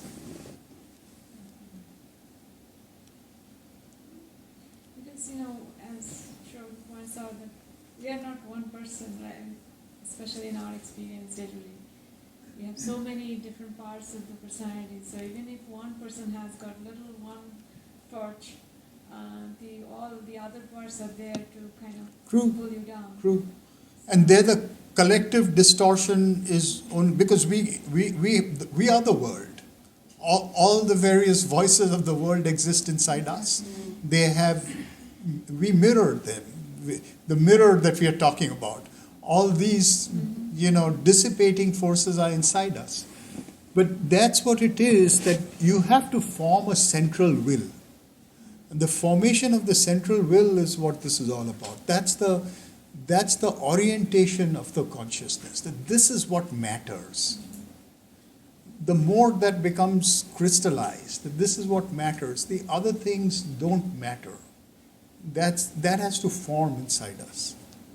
Kinju. So that is remembrance of our origin, that makes our central being focused. Yes, yes. And whatever the experience we get, general aspiration, and that experience become a more specific or maybe precise. Yeah. Aspiration becomes stronger and stronger. Yeah. And that way they lead us towards our goal.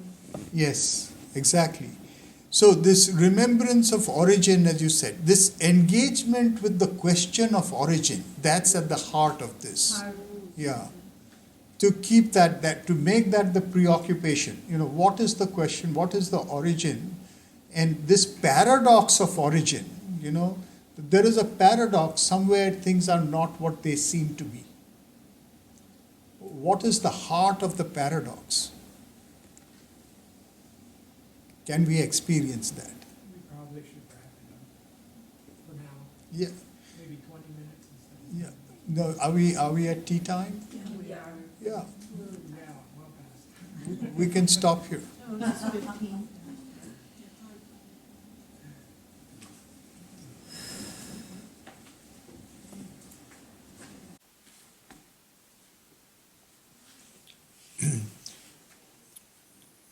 So, continuing from where we stopped at the end of the first stanza,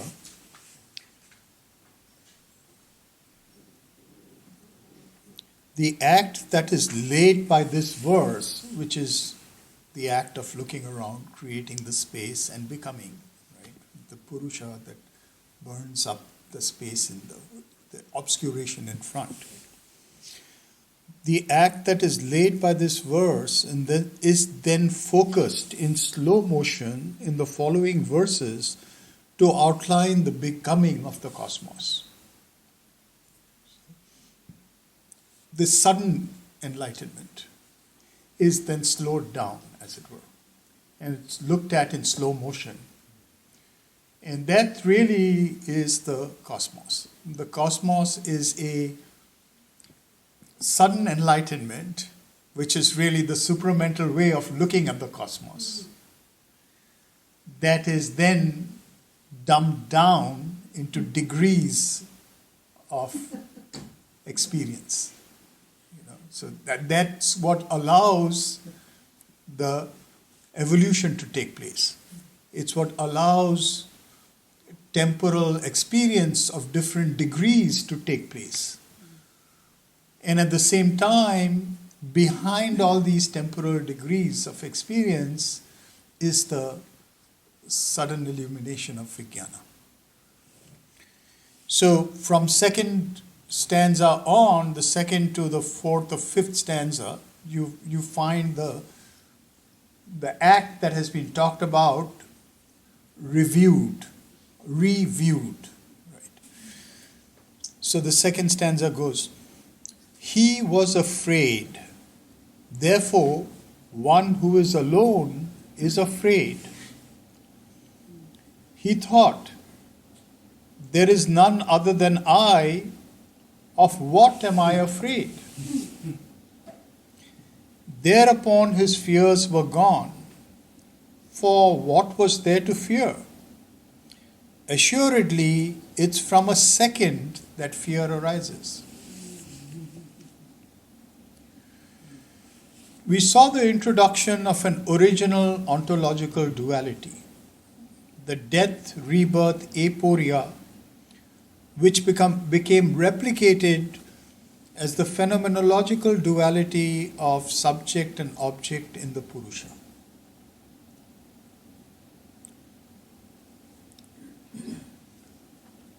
Confronting the original duality implies an awakening to the presence of the other prior to eradicating it and recognizing itself everywhere. So this so-called beginning, so-called origin, the forgetting and the remembering, which creates the notion of subject and object. It's looking at oneself. The start of that, this is the thing about the trauma of the sacrifice. There is a trauma connected with it. This is why, in a sense, when we talk about the Om, Nada, another term for it is Anahata. Anahata Nada.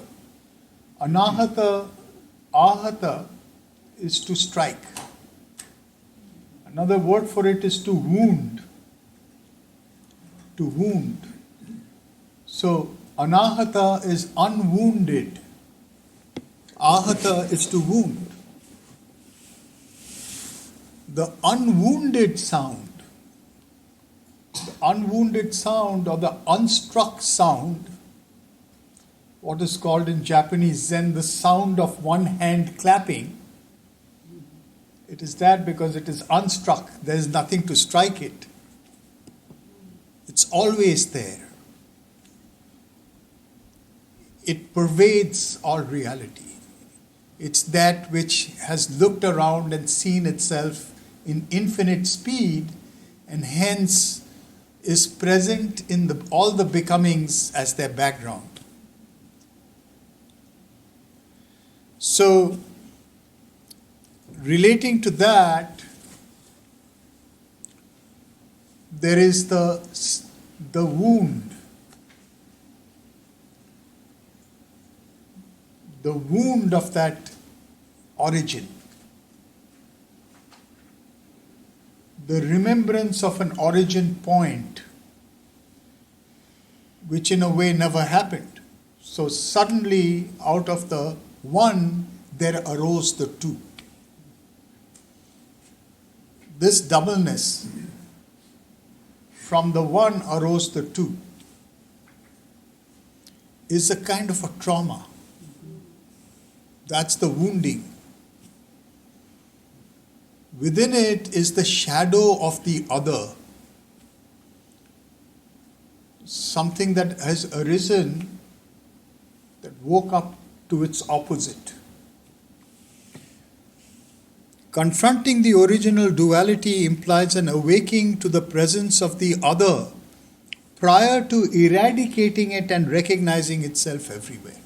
So this is, even in this ontology of sudden enlightenment, there is the moment of recognizing the fact that there is another and then eradicating it. That's why there is that moment of fear. He was afraid. Therefore, one who is alone is afraid. To be alone is to know the other, is to know that one is alone against something else. And along with it comes this sudden awakening.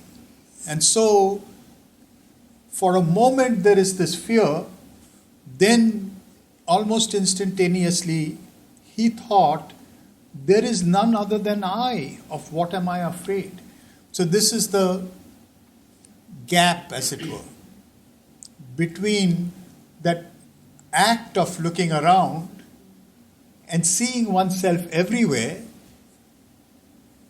and the prior point before looking around. So it is almost as if the phenomenology of looking around carries the shadow of the other behind it.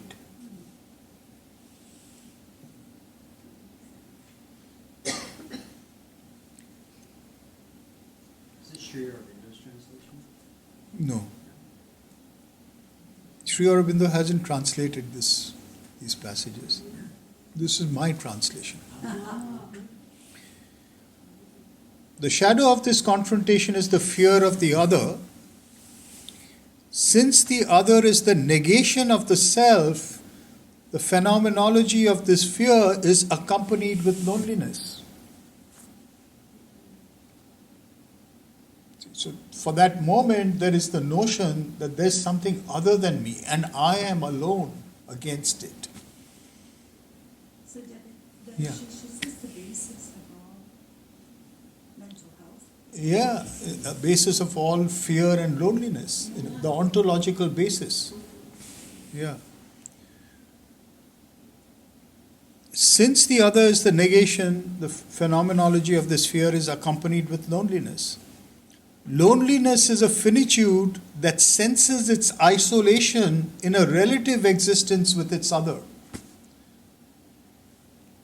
This relationality that is occurring, this knowing oneself as two before knowing that the two are one.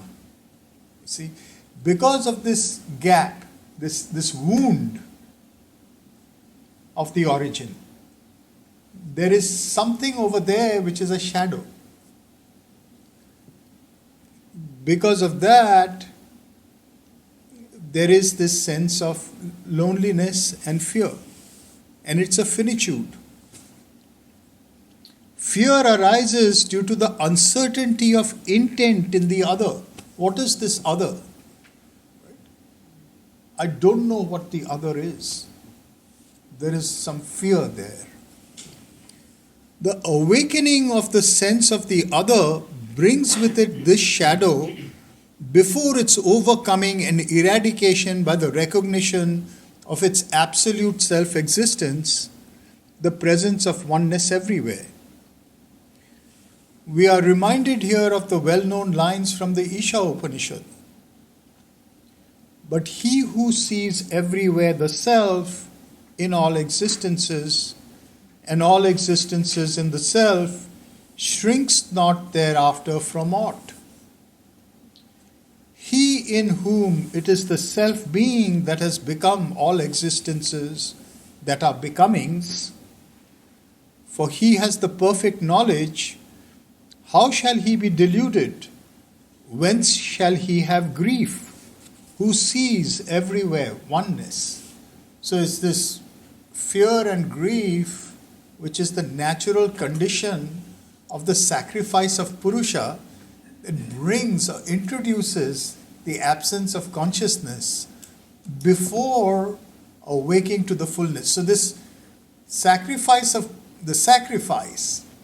includes in it this residue, remainder of the sense of the other as an unknown that causes fear and isolation. But perceiving itself everywhere does not put an end to loneliness. The shadow remains somewhere. It is the original duality of being and non-being that made Purusha look around and see that it was everywhere. It's primordial. There's something primordial to it.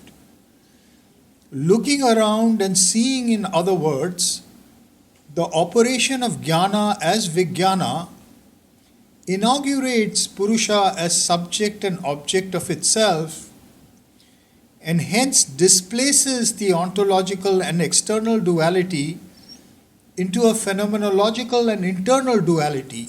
So this act becomes psychological.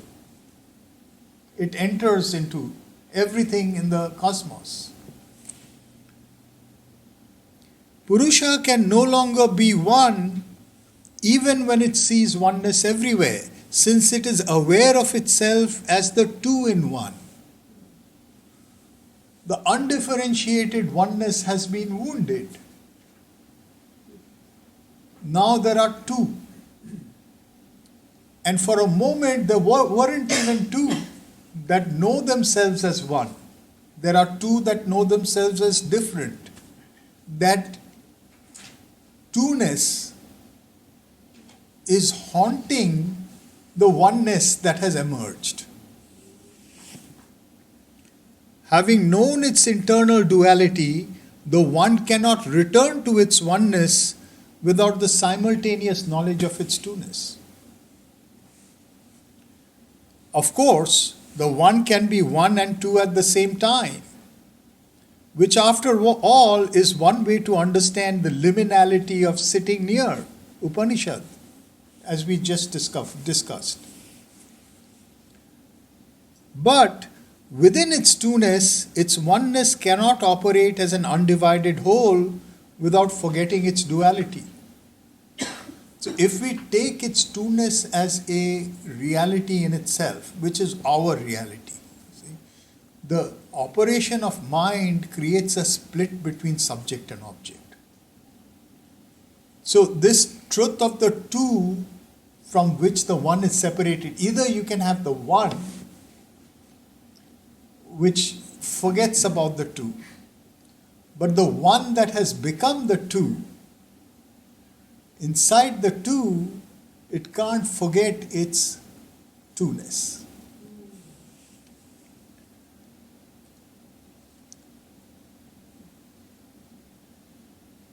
This is the persistence of the shadow of loneliness which colors the intrinsic delight of being, Ananda.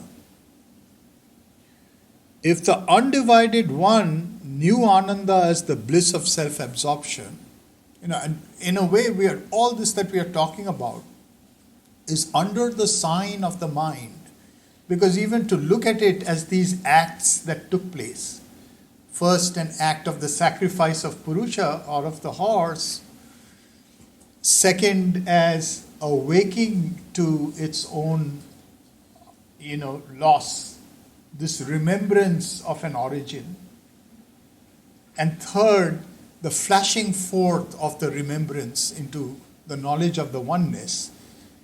These successive movements are the ontology of mind.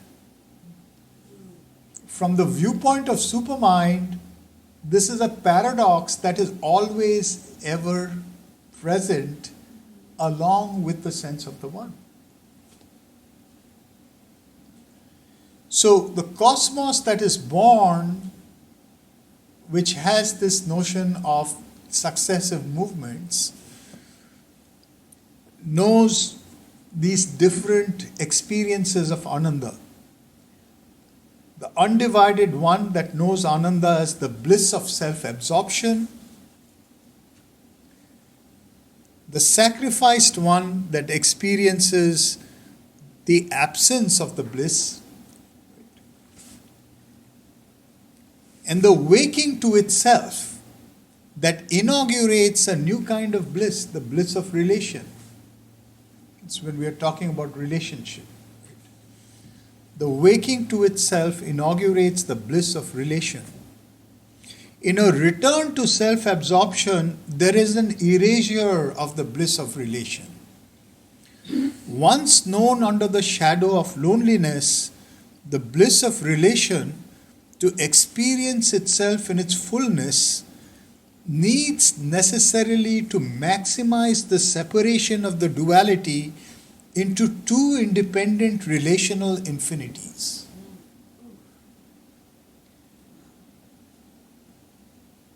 Becomes two completely separate infinities, subject and object. So the third verse, he indeed had no delight. Therefore, when alone, a person has no delight. He desired a second. This is the one that is infected with the two and knows that the oneness without the two-ness is no longer now the oneness that was self-satisfied. He became the size of a man and woman in close embrace. This is the duality itself. The man and woman in close embrace is actually the subject and the object. That itself is the whole. He divided this self into two. So this is the maximization of that infinity. Each one becomes a separate infinity for relation, for totality, for truth of relation. He divided this self into two. From this division arose husband and wife, pati and patni. Therefore, as Yajnavalkya said, this is the first time in the whole Upanishad that the name of Yajnavalkya is mentioned. As Yajnavalkya said, this body is one half of a split pea. Therefore, this space is indeed filled by the wife. He united with her. From that, human beings were born. So this is the third. Out of the relation, the third is born. Out of the union. This may be considered a dimensional displacement of the instantaneous self-regard of being. It's vijnana, where the consciousness of looking around detaches itself and becomes an independent immanence, experiencing the reflexivity in graded spatial and temporal degrees as a manifestation or becoming of relationality. This complete separation also yields these gradations. Graded and temporal degrees of relationality. Relationality as a field of infinity, of relations that are graded and phased. The initiation of this self-division is referred to in the Upanishad as a splitting apart. The complete division of a subject-object relation creates an ontology of poles in which each pole is subject and object of its other. Each one is both subject and object. It is its own subject and object of its other. And so the object is its own subject and the object of its other. This implies a materialization for full objectivity housing a vitalization and mentalization for degrees and kinds of subjectivity. You see, this is the thing about the object and the subject becoming degrees of objectivity and degrees of subjectivity. The maximization of the degree of objectivity is matter. The gradations of the degrees of subjectivity are vitality and mentality, and ultimately spirituality. But these two are degrees. That's why the avidya is made of degrees. It's the world of degrees.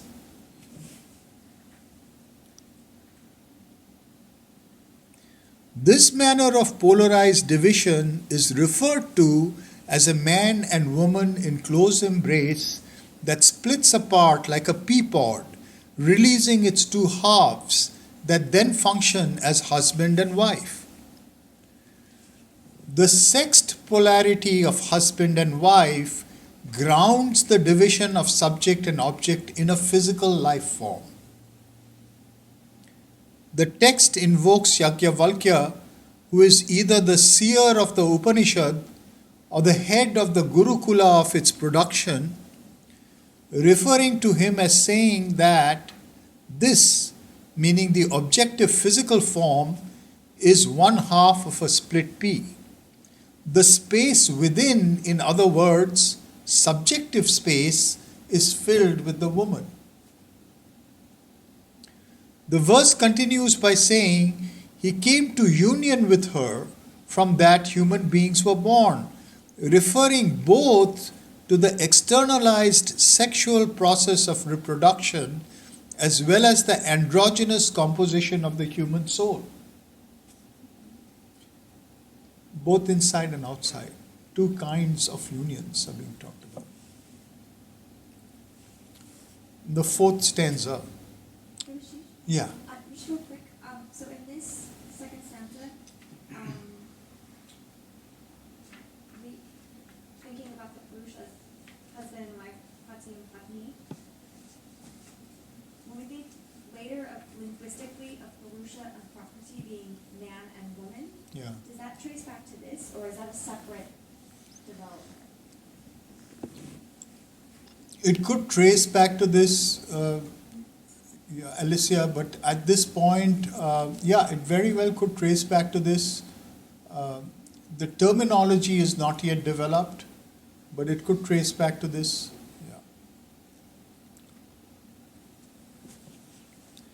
Here it is more subject and object that is being meant, but yes, it could trace back to this. So she thought, this is the fourth stanza, very interesting. How can he unite with me after having produced me from himself? This is that ontology of self-objectification. See? So that which has split recognizes itself to be the part of that which was its origin. And the relationality, just as we are talking about all these various shadows, the shadow of loneliness, the shadow of fear, now we find the shadow of shame. Shame.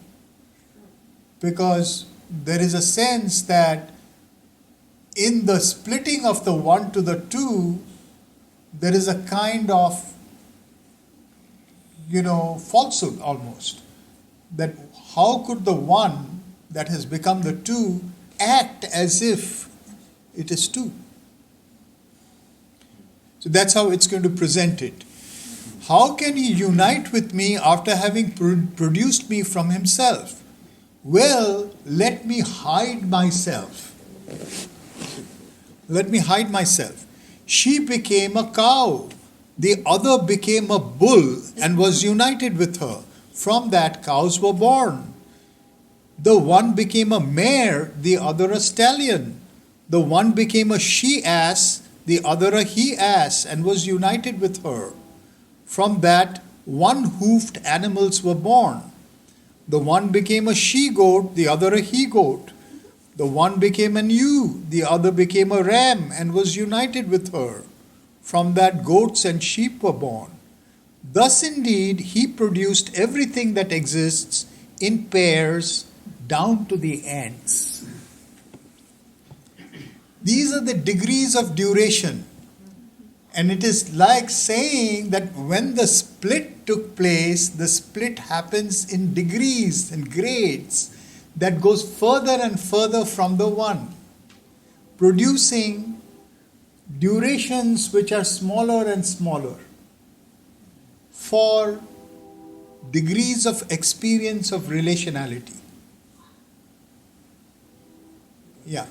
Do you think that this is meant entirely to be metaphorical? If we look at evolution, it becomes from more simple to more complex? I don't think it's entirely metaphorical. I think it is actually,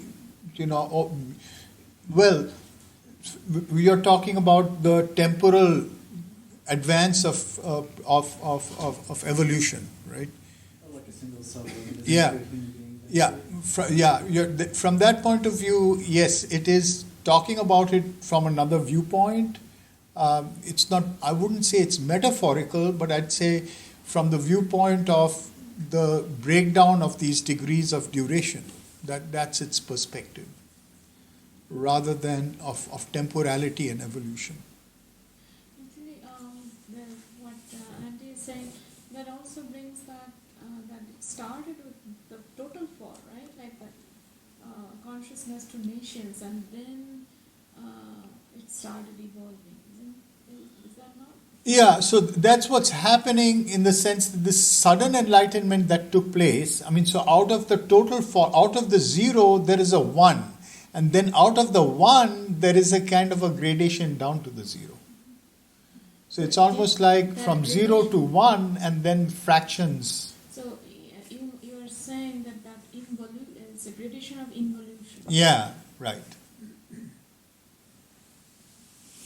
A gradation of involution. involution. Gradation of involution takes place of this soul, the Purusha, right? Like gradation of evolution, gradation of evolution takes place for Prakriti and of both, actually. Yeah. Yeah. So then, what is the characteristic? I mean, whose characteristic is the gradation of involution? Gradation of involution that we are seeing over here is basically a gradation of relationality of exploring time. So each one of these is a relationality that is experiencing time in a different way, in a different degree. It's slower and faster. So then, in that case, can you elaborate a little more, like in gradation falling down? So at the top, it will be less time or more time? It will be more instantaneous. You're coming, it's like slowing down time to a point zero at one end and to infinite velocity at the other end. So slowing down actually does relate to complexity too. Yeah. The more complex it is, the slower it is, right? Yeah, but you see, so the thing is that at the two poles, they unite. See? So infinite velocity is also zero velocity. It's static. You see? So you're having that kind of like an accordion opened out, so that you have at one end this kind of huge duration that later in the Puranas they're going to talk about the days and nights of Vishnu, right?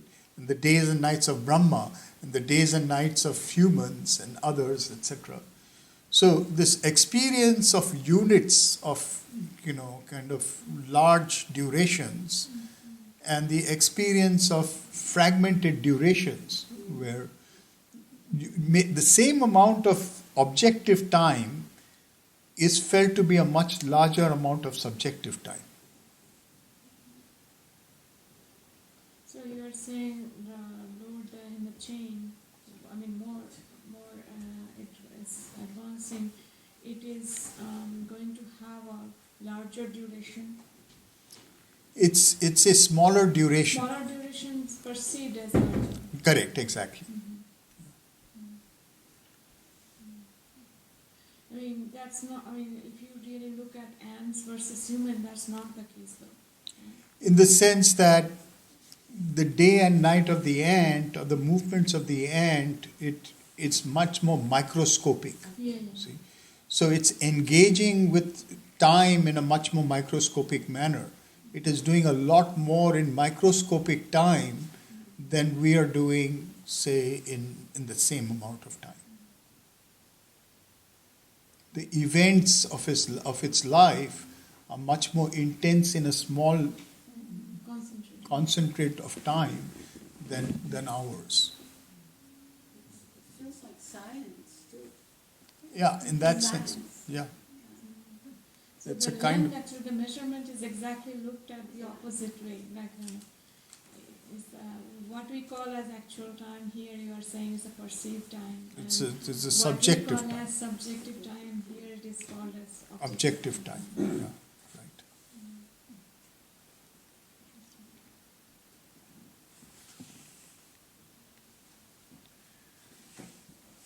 The next verse exacerbates the paradox of separation. The one became two by othering itself. It remains itself but separates its reflexive double that assumes independence. At the same time, it carries the intuition of its origin and its oneness. This paradox is referred to severally in the early Vedic texts. They repeat this idea of the one that splits to the two and retaining its origin, its intuition of its origin, and at the same time experiencing the trauma of its separation. This paradox is referred to severally in early Vedic texts, as for example, through the myth of Brahma having sex with his daughter. Here too, the conjunction of the one with its separated reflexive other leads to a third shadow, that of shame in the separated other. Here referred to as the female or wife. Phenomenologically, this third shadow is related to the completion of separation, which implies the ontology of mind. Mind is characterized by the logic of non-contradiction and the excluded middle, which means that an entity cannot be one and two at the same time. You see? So if it was one and it became two, there is a certain kind of a problem in its consciousness.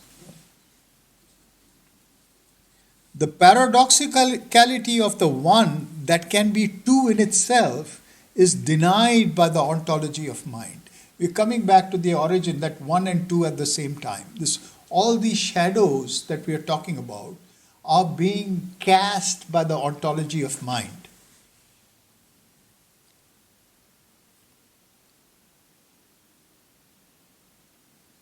The paradoxicality of the one that can be two in itself is denied by the ontology of mind, which by this process separates reality into discrete strata or dimensions.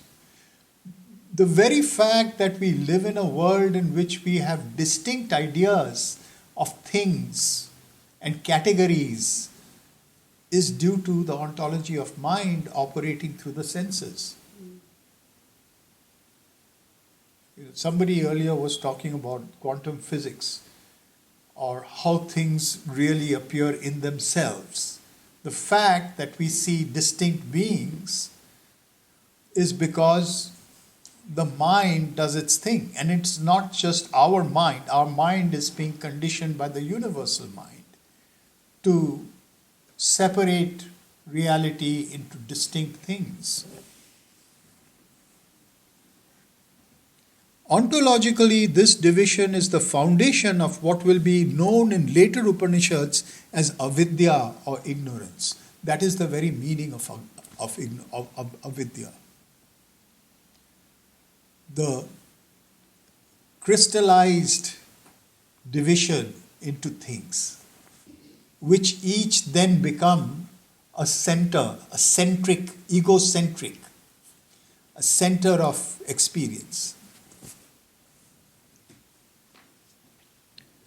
The separated other carries the intuition of its oneness with its relational partner, an intuition that awakes the knowledge of the falsehood of two-ness so as to engineer an externalized oneness, as in sexual union, at its most separated state of consciousness, its physicality. So in the physicality, you have two beings who are completely separate, who need to actually physically join to know their oneness. So that is, in that sense, there is a kind of a contradiction between the fact that internally they are one, but externally they are completely two. We can see this phenomenology of the shadow of shame arising from the ontology of mind in several mythical narratives. For example, in the biblical narrative of the fall, the shame of Adam and Eve upon eating of the fruit of good and evil pertains to the same ontological shift. From a condition of being differentiated but not divided, they're differentiated but not divided, that's the garden, the origin, in consciousness, to one of being separated with a remembrance of oneness. This is the earlier one and then the two. There's a gap that's fallen between these two states. So that the experience of assuming separation and the endeavor to regain oneness through sexual union of exclusives is intuited as a falsehood awaking shame. In the verse from the Brihadaranyaka, this shame of assuming separation, motivates a flight. So this becomes a utility in itself. Motivates a flight and pursuit into deeper distances from the origin and deeper levels of forgetting to escape from the paradoxical memory of being two and one at the same time. This paradox, how to escape from it. You jump into different distances from the origin. The Upanishad describes this in terms of a downward involution. You mentioned involution, exactly that. A downward involution along a line of life from the human successively to the cow, the horse, the ass, the goat, the sheep, and so on to the ant. Each such manifestation of polarity and its ability to reproduce itself should be understood as a relative space-time experience of the absolute flash of self-knowledge of Vijnana at the awakening from the sacrifice, the looking around of Purusha to see itself everywhere. Okay, so it this clarified that the very question of Prakriti's ant being before human, that's not here. Yeah. It's considering ant as a later step Yeah. than the human, Right. than the cow. Correct.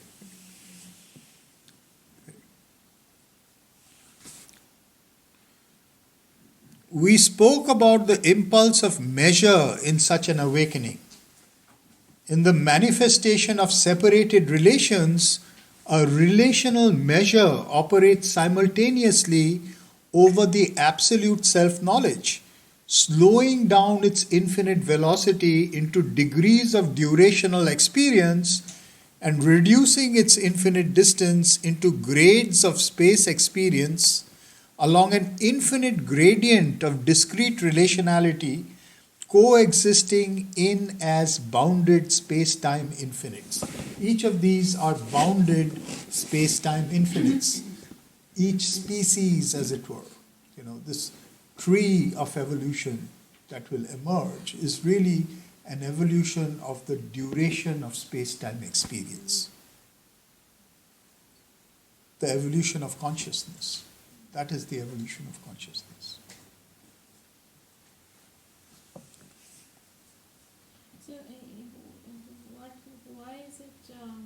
walking from cow to ant, that part. It's involuting. So basically, is it suggesting that even though in nature we see ant and then cow, but actually the cow was already there on the way. Right. It's just manifested later. Yeah, exactly. Exactly. Because it's out of infinite velocity that the kind of downward descent is taking place. So all these grades are already manifest, as it were. So in idea. Right. But actually it materializes. And then it later. materializes. Yeah, opposite direction. Yeah.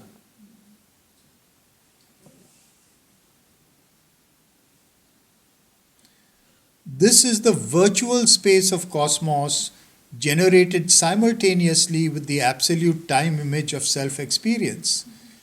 The absolute reflexive knowledge of Vijnana may be called the divine Maya. See, Sri Aurobindo uses the term the divine Maya.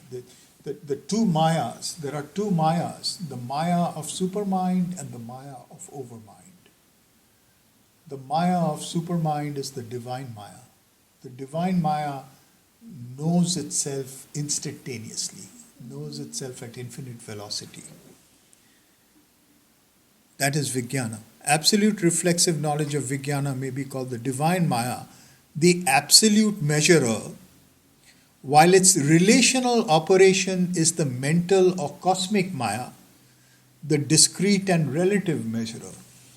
So this is a line, the gradations, you can trace sort of a curve and then discretize it into levels, that's rungs of a stair, and each one becomes a being, discrete being that is occupying a discrete station for relations. The discrete and relative measurer. Divine Maya characterizes Vidya, while cosmic Maya characterizes avidya. Fifth stanza. He knew, indeed, I am the creation, for I produced all this. Therefore, he became the creation. He who knows this becomes this creation. Short stanza, right? After all this, and again that same phrase, he who knows this, ya evam veda. And that's the power of that short stanza. Again, it's reminding you. He who knows this, you know this already. All you need to do is know this. And you know that you are the universe. He knew, indeed I am the creation, for I produced all this. Therefore he became the creation. You see? To know is to become. He who knows this becomes this creation. In the following short verse, this verse, this graded and phased virtual space of relational cosmic becoming is seen from the viewpoint of Purusha, who is possessor of both the operations of Vijnana, that of the divine Maya, and cosmic or overmind Maya, and not bound by the latter like the creatures of the relative and relational cosmos. This Purusha I'm talking about is not the individual Purusha. This is the supramental Purusha. In the Upanishads, when they use the term Purusha, that's what they mean. They mean the supramental Purusha. Its potency is present in all of us. We are all, that when we're talking about the triple transformation, that's what's being talked about. That the psychic being itself, who is the subject of the triple transformation? The psychic being is the subject of the triple transformation. The psychic being has subjected itself to the mental Maya, to the Maya of overmind. but it is not essentially under the spell of the mental Maya. It has agreed to it. It has consented to it. Just like he says, consented to the birth which is a death for the mother, he says. The same way the psychic being has consented to the law of the Maya of ignorance. It can exceed the law of the Maya of ignorance. The way it can do that, however, is to rise to the overmental status and then surpass that, recognize the potency that is greater than that.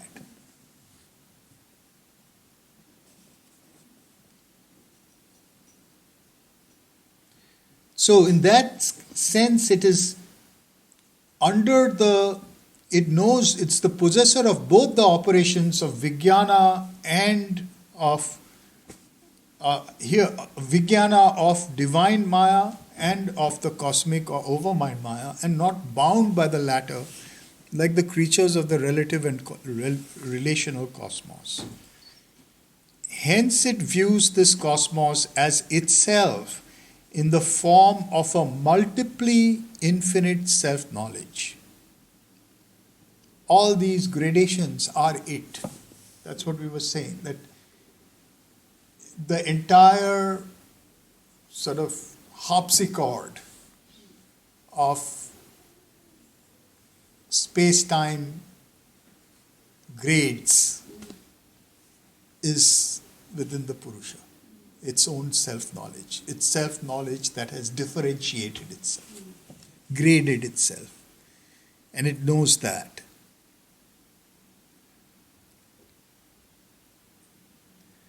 Hence it views this cosmos as itself in the form of a multiply infinite self-knowledge. The verse ends with the assertion, who knows this himself becomes this creation, implying the absolute and integral identity of the one, the all, and the each. This is the supramental realization. The realization of the one, the all, and the each. This is the creation, the fullness of the creation. This is the fullness of Vijnana. Each one is none other than the entire creation, because he, she is the one who has become the creation, and each one in it by the operation of its Vijnana. Hence, each one can know itself as the entire self-knowledge of the Purusha.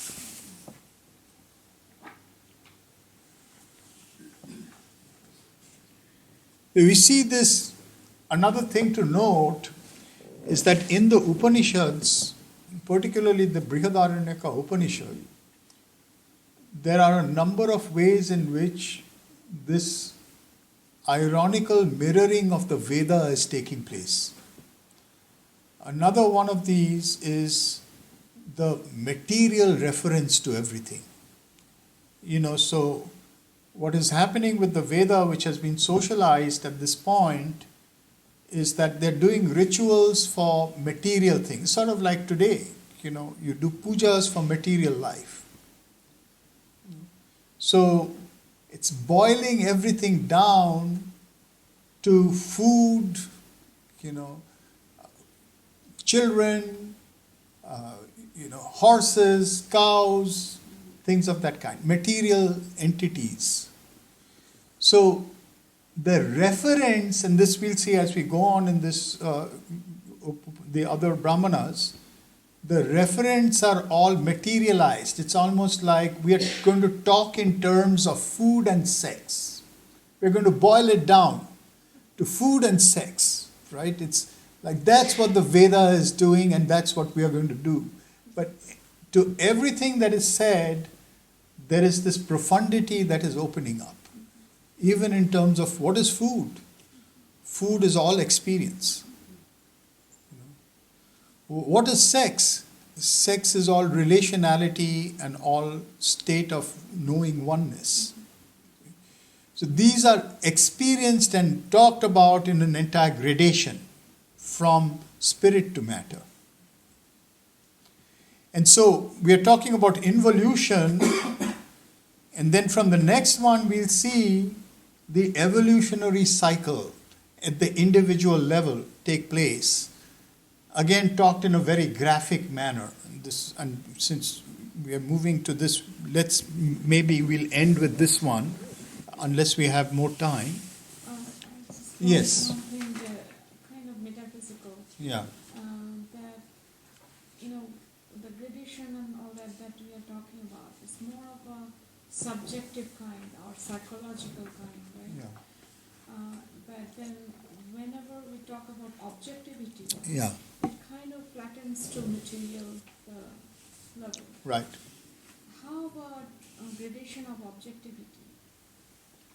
Here there is, though they don't talk explicitly about it, there is a gradation of object, because say for example, if you think about these creatures that are being talked about, I'd say that the very biological functioning of these creatures are geared towards a certain subjective experience.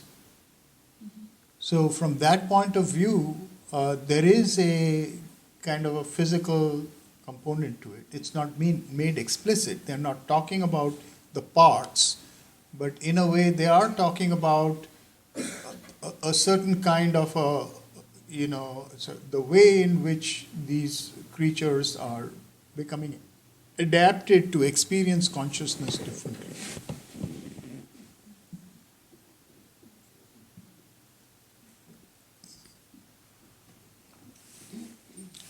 So, 6th stanza. So this is after this whole, all the creatures are born, right? Then he rubbed back and forth thus and produced fire from the vagina, the mouth, and the hands. Therefore, both the hands and mouth are hairless inside, as the vagina is hairless inside. When they say, sacrifice to him, sacrifice to that one, these are all his manifestations. He himself is all the gods. Now, whatever is liquid, he produced from semen, and that is soma. This whole world is just food and the eater of food. Soma is food, and fire the eater of food. This is the highest creation of Brahma, that he created the gods who are superior to him. This is the highest creation because he, although mortal himself, manifested the immortal. He who knows this, ya evam Veda, truly becomes a creator in the highest creation. Again, ya evam Veda, and you see here this whole kind of very esoteric presentation ending with the search for immortality. That's what it's all about. It's the whole thing is that this gradation that has taken place, this fall, this experience of space and time which is bound by beginnings and ends, and hence by death. This creation of death, which in the second stanza is made very clear as death which is hunger. Food, all is food and the eater of food. All this is hungry for immortality because that is that from which it came. It is subject to the sacrifice of Purusha, but it is evolving towards the immortality of Purusha. And that is what is encompassed in this very dense passage.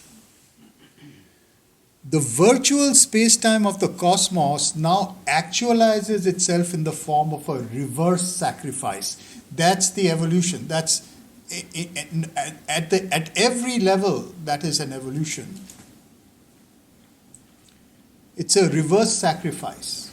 The double sacrifice, as you were saying, the double sacrifice. The sacrifice of Purusha, the sacrifice of the creature. the extension of the self-knowing of Vijnana in every dual form of space-time experience as the materialized will to the reconstitution of Purusha. How can now this creation that has taken place, this dispersion into different gradations of space-time experience, reconstitute the one from which it came? In a facetious way, we can say, how can Humpty Dumpty be put together again? I was thinking the Ouroboros. Yeah. Like something, yeah. Humpty Dumpty can be put together again when all its parts know that they are the one. They are Humpty Dumpty. Couldn't put it together again because they have to put themselves together again. Each one has to put itself together again, and the whole has to reconstitute itself. That's the whole meaning of our lives. And is that subject to the pace of the whole? Yeah. So even if you have an aspiration for that and quite a commitment, let's say, and drive for that, you still have the drag of the whole, we'll say? That's right. So there is, one may say, just as you're talking about the aspiration for that in the individual, see, that's a very important aspect, which is the aspiration that arises at a certain point in history, uniquely in each individual, is at the same time being manifest as the meaning of that particular time, historicity, you know. So in a way, we are, even without knowing it, in concord with others, not with everybody, but with a certain historical intent, will, tapas, that is manifesting in us as aspiration. And to look for that, that is also part of this entire thing. Actually, since we are talking about it, I'd like to also bring up Barbara, what you and I were discussing earlier, which has to do with how does this enter into the very cells of the body? How does it enter into the various aspects of one's life down to the cells of the body? And what's being said basically is that the time itself has got a certain kind of an intent to it. That's the yoga of nature. And we tap into it at a certain point. And if we focus our orientation in the right way, as they're pointing out over here, this activates the consciousness of that truth in each of our parts. And the more it activates that aspiration develops. It develops in mind, in life, even in the cells of the body. And it calls its own means. What is the method needed for the here and now? This is another way of understanding all life is yoga. All life is yoga because if you activate what it is that is doing yoga at the universal, in the individual, that is going to bring to you what you need right now. That will help you to take that next step. And so, even as an individual, at a certain point, it is important to be able to recognize that larger context in which your individuality is aspiring. And then there is a synergy that takes place, and almost an invisible synergy that takes place.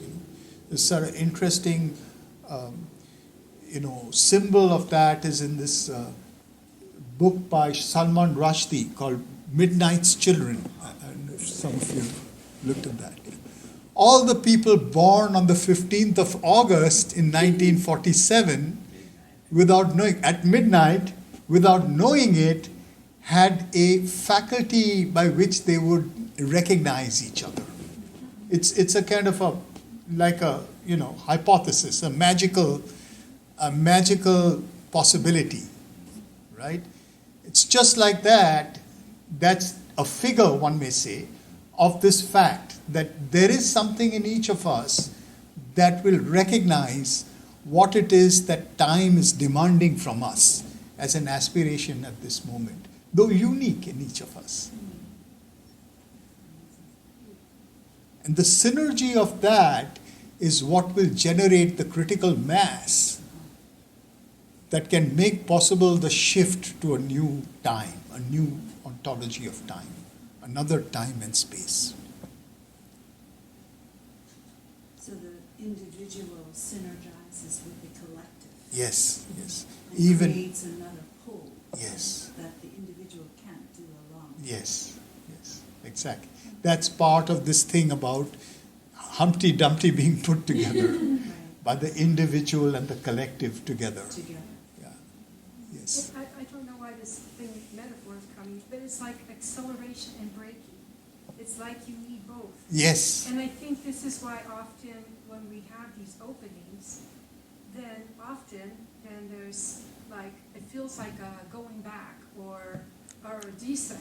Right. But it's like, because it's not just you, it's this whole thing that has to shift. Yeah. But this whole idea of everything, it's like both accelerate, there needs, just like with the car. Yeah. You have to have an accelerator, but you just can't keep your foot down. The car will be destroyed. You have to have this very finessed braking and acceleration. True. Exactly. So to be conscious of that and to be sensitive to that, to the demands of the time spirit, that is, I think, a very important part of our yoga as well. So this reverse process is what is being talked about now, about the materialized will to the reconstitution of Purusha. This is an evolutionary will to self-knowledge in each form, knowing itself as the immortal and integral Purusha in itself, in the cosmos, and in all others. That's the integrality of it. Arising from the law of separated duality and finite space-time experience, the principles of will to self-exceeding and delight of experience are born in each as the condition of sacrifice, operating in and as their lives. This is in each of us. This is how it's replicated, the sacrifice. These are figured as the two Vedic gods, Agni and Soma, respectively, as related in the Vedic sacrifice or yajna of the oblation of Soma into Agni. So there are Vedic hymns to Soma, Vedic hymns that relate to Soma as being oblated or sacrificed in the fire. The verse presents this in a complex and mystic expression in which Purusha rubs back and forth to produce fire or Agni in three locations: the vagina, the hands, and the mouth. In a graphic simultaneity, rubbing back and forth evokes three simultaneous images: that of the sex act, that of kindling fire by twirling the kindling stick, and that of the rubbing of lips and tongue to produce words. A similarity is asserted of these three locations in the hairlessness of all their interiors. This enigmatic statement connects us back to the beginning of this Brahmana, where we were giving the etymology of Purusha as he who burns what's in front. in the extension of self-knowledge as it looks around and sees itself everywhere. The hairlessness is a sign of the clearing of the space of self in each of these three locations, making for a recognition of the will to immortality and oneness of the self. This whole thing is about immortality. The verse similarly attributes Soma to semen, which is asserted as the producer of all things moist. The entire cosmos is said to replicate the sacrifice of the oblation of Soma in Agni, translating this to the most material terms of food, as we earlier saw in this Upanishad. Soma is food and Agni is the eater of food. In the most general sense, this means that cosmic experience, whether that of the maintenance of physical individuality through the act of eating, or experiencing the world subjectively through all our interactions, is the experience of a form of delight which is offered for the purposes of self-exceeding in the ascent of individuation towards identity with and reconstitution of the integrality of Purusha. Everything is food that is offered to the sacrifice. Soma's sacrifice to Agni at every level of the experience. The sacrifice of Soma and Agni conducted at the three sites of the sex organs, the hand and the mouth pertain to the libidinal economy of the psyche in its individuation and self-transcendence. This term, libidinal economy, it's a term that pertains to the evolution of the libido, the sexual energy. Right, or Lacanian as well. At the level of the sex center, in the act of sex, there is a certain reintegration of polarity and realization of self-exceeding in the immortality of species replication. So this is happening, this is the kind of most fundamental level of immortality. A species stabilizes itself by becoming immortal through reproduction, sexual reproduction. The individual is not immortalized, but the species is immortalized. In terms of individual experience, the reintegration of polarity is brief, but the result in the union of genetic materials carries forward in new life forms. This process leads to a self-exceeding in immortality, not of the individual but of the species. Sigmund Freud has pointed to the sublimation of libido in the works of civilization. At the level of the hands, fire is the primordial will to technology, expanding the clearing for humanity to survive and driving the engines of civilization so as to realize the immortality of the species in the works of culture. So even if the physical life disappears, the cultural products of humanity, of the hands, remain. That's another immortality. That's a higher immortality. See, the physical immortality, the mental and cultural, the vital mental and cultural immortality. The Greeks saw the gift of fire for human flourishing and connecting with nature as a possession of the gods.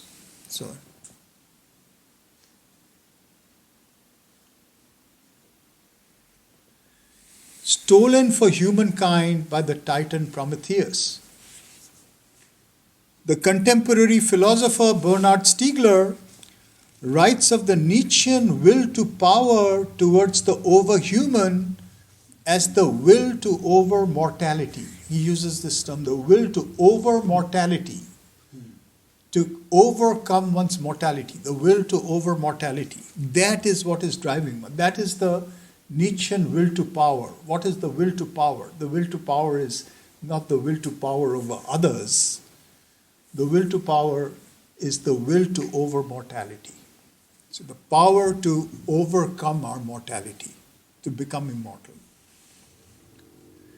Drawing on another philosopher, Gilbert Simondon, he sees libidinal sublimation in technology serving the purposes of individuation at the individual and collective levels. The fire may be stolen in egoic profit-making by the interests of global capital, but its right use in the formation of civilization is towards self-exceeding in the overcoming of death, both for the collective and the individual.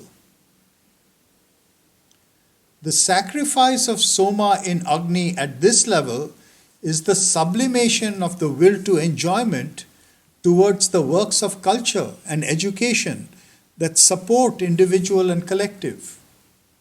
Trans-individuation towards a reconstitution of integrality.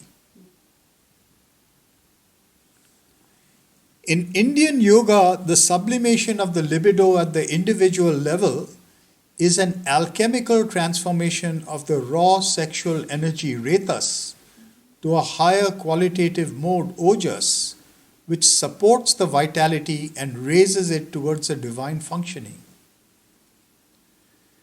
At a higher pitch of its working, it becomes a luminosity, tejas and jyoti, of the nature of solar fire, Surya Agni or Arka itself. These terms are used earlier in the second and third Brahmana.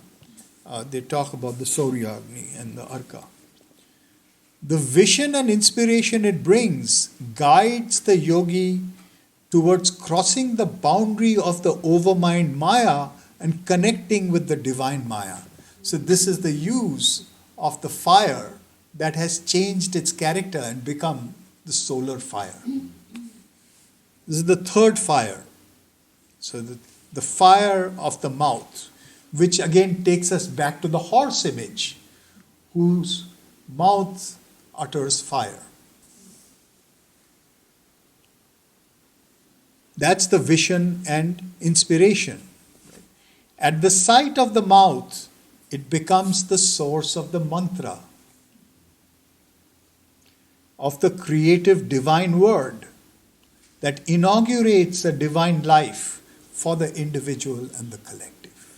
Is there any hints of the first translation of painting with Brahmacharya? Yeah, what again? Are there hints of that? Yeah, it's the hints of Brahmacharya is there here. Yeah. Right. In fact, I was thinking of asking that how about scripture, written words, as a part of that effort towards immortality? Yeah, absolutely. See, that's the thing, that this is exactly what we are reading Sri Aurobindo. That's what it is. It's the kind of fire words. And writing them down. Yeah, writing them down so that they become kind of available universally. It becomes a work of culture as well. So there's in a way, there's a reverse. The fire descends down and ultimately comes to the body itself.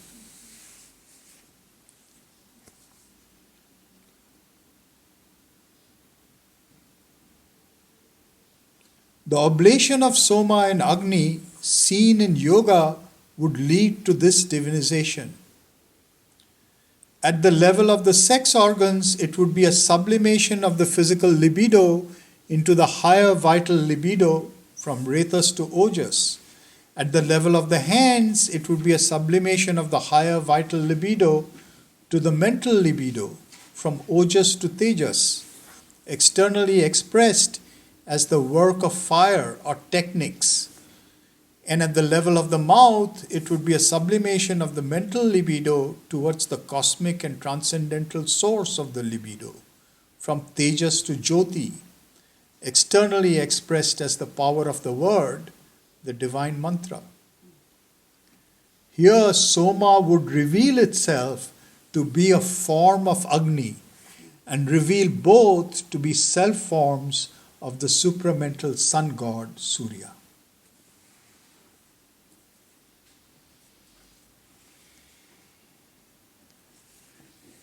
In this, it is this reverse sacrifice, reconstituting the Purusha in each individual, that is meant by this verse. Hence, it revises the misconception of the Vedic sacrifice as a seeking for boons from the gods to assert that this process gives birth to the gods. This is the part where it says Brahma created something greater than himself. It's a process that gives birth to the gods, not that we are seeking boons from the gods. We are creating the gods. Gives birth to the gods, that the gods are not outside the human, but found within the human in its transformative journey.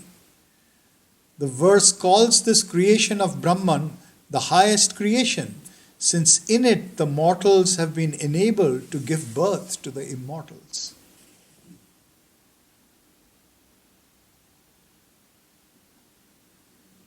So this mortals being enabled to give birth to immortals, is it called in the physical sense or actually, in what sense is it saying?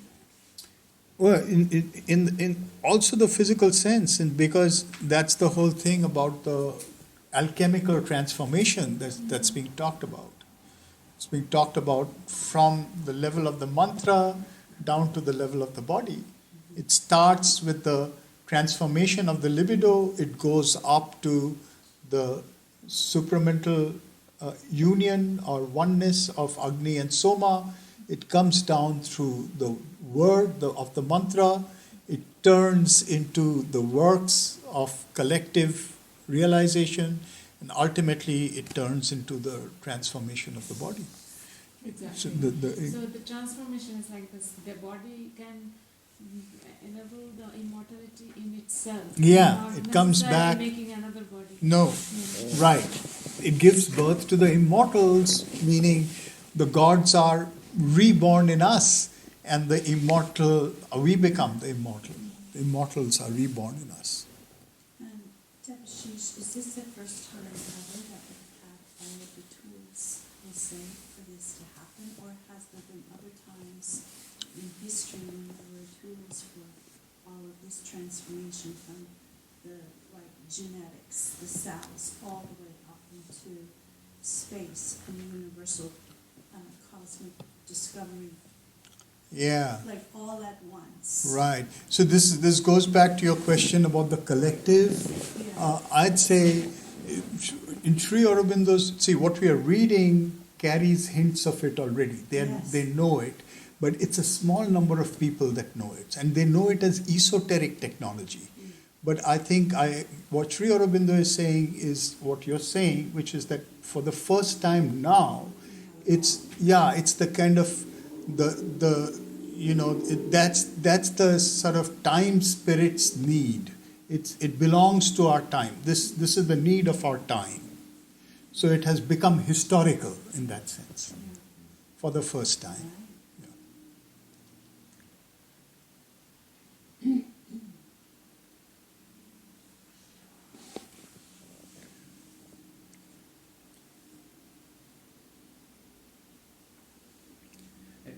When Agni is referred to as the supreme and wonderful one, that's different than Agni Jata Vedas, and it's different than the knower of all things born. Is this another aspect of Agni?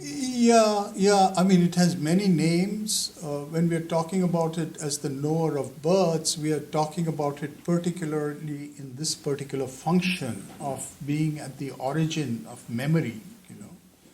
But when it's... I'm specifically thinking of the line, I think it's as the supreme and wonderful one, he creates the births of the gods. So there's like something else plus Agni Jata Vedas. I don't know what the Sanskrit is, but it's. Do you know the line? I don't remember it now. You can send it to me, I'll take a look. It's the king, Soma king in the commentary. Okay, I'll take a look at it. We may pause here to consider the stages of the creation as outlined in this mythos. So we are wrapping up, and this is the kind of like summary of this part. We may pause here to consider the stages of the creation as outlined in this mythos, starting from a zero moment after the sacrifice of the Purusha and proceeding from the reflexive self-possession of Vijnana through successive shadow manifestations marked by fear, loneliness, lack of delight, and shame.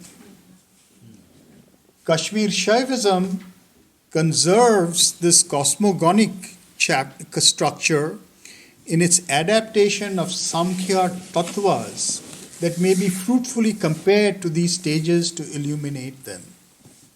According to this, the descent from a transcendental unitary consciousness called para to a divided relative one, apara, is accomplished through 5 stages in the status of relationship between Shiva and Shakti. In the highest supreme stage, Shiva or Nada Tattva, Shiva and Shakti, the I,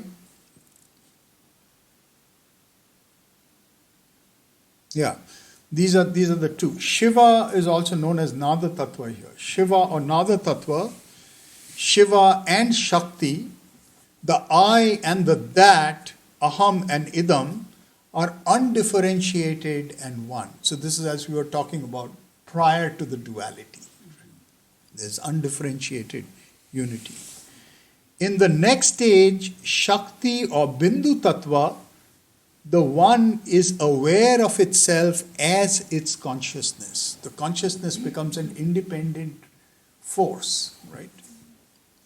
This may be thought of as the stage of Purusha looking around and finding itself everywhere. In an inverse sense, it generates the shadow of fear in the consciousness of another. The third stage is one of interchangeability. Shiva can take its position as Shiva or Shakti, subject or consciousness. It recognizes a duality within itself, both sides of which are equal locations of self. In an inverse sense, it generates the shadow of loneliness. Each one of these has an inverse shadow. It generates the shadow of loneliness in the consciousness of a loss of either status of being. The fourth stage is one of a duality of possession, where Shiva possesses its Shakti. Consciousness is recognized as the consciousness of Purusha. Bliss of relationship is recognized, and its lack is realized as a lack of the delight of relationship. In the fifth stage, Shiva and Shakti separate into Purusha and Prakriti and become independent of each other for the independent bliss of relation. Consciousness experiences a sense of exile and the falsehood of separation, resulting in the shame of a false reconstruction of unity, motivating a reverse evolution through the reconstitution of the one through identity in relation. These first 6 verses conclude the cosmogonic section of the Brahmana. The following verses reflect on the process and consequences, demonstrating the identity and equivalence of self, Atman, and the cosmos, and opening the ways for this identity to be experienced in the bliss of relation within separated and fragmented world. Verse 7, for example, returns us to a synoptic view of the process of cosmic creation. Atman as Purusha's reflexive self-regard and the division of its internal duality, creating the virtual or subtle physical cosmos of creatures with their names and forms. But of that, in October. Thank you, Debashish. Wow, so beautiful.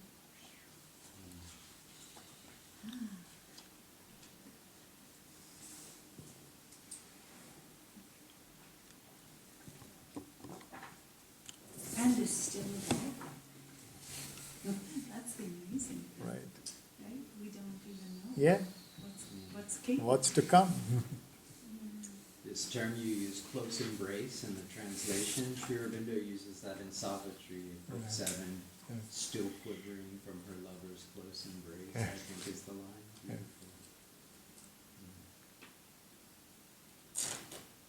So I think maybe we can end with a meditation, a quiet meditation together to gather our consciousness, to orient it in the intent of the Upanishad towards an aspiration for personal and collective immortality. Should we do that Om Shri? Okay, why don't you lead us in the Om Ma Shri Ma chant?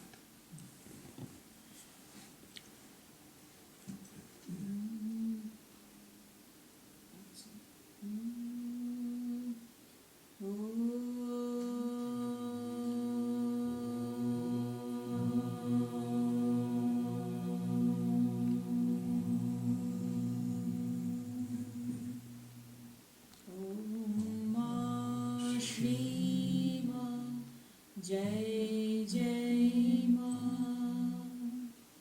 Om Ma Shri Ma. Jai Jai Ma. Om Ma Shri Ma. Jai Jai Ma. Om Ma Shri Ma. Jai Jai Ma. Om Ma Shri Ma. Jai Jai Ma.